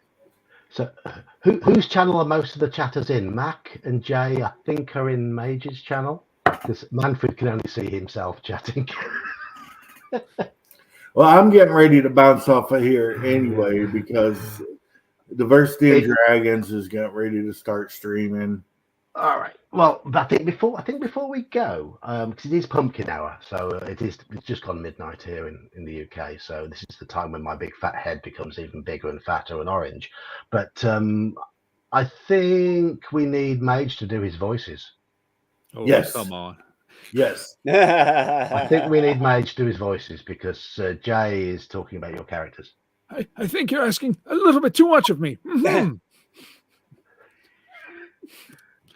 The Demi-Lich is a little trickier because I don't do it raw. I do a voice modulator to deepen it and play with it. But and same with the disclaimer imp. The disclaimer imp is sped up to get the high pitch. I love the Demi-Lich. Right. Anyway, I'm going to end the stream. Right. We haven't. Unfortunately, we didn't have a Saxius tonight because Saxius is he had a bit of a headache.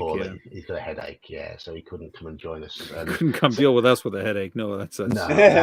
And he'd have talked about spreadsheets all the time anyway, wouldn't he? I mean, we know Saxius. There's a nerd's nerd. Hello, a nerd's nerd. We're just about to finish. Because it's midnight my time, and I've got to go to bed. So I've got to be up for work in the morning.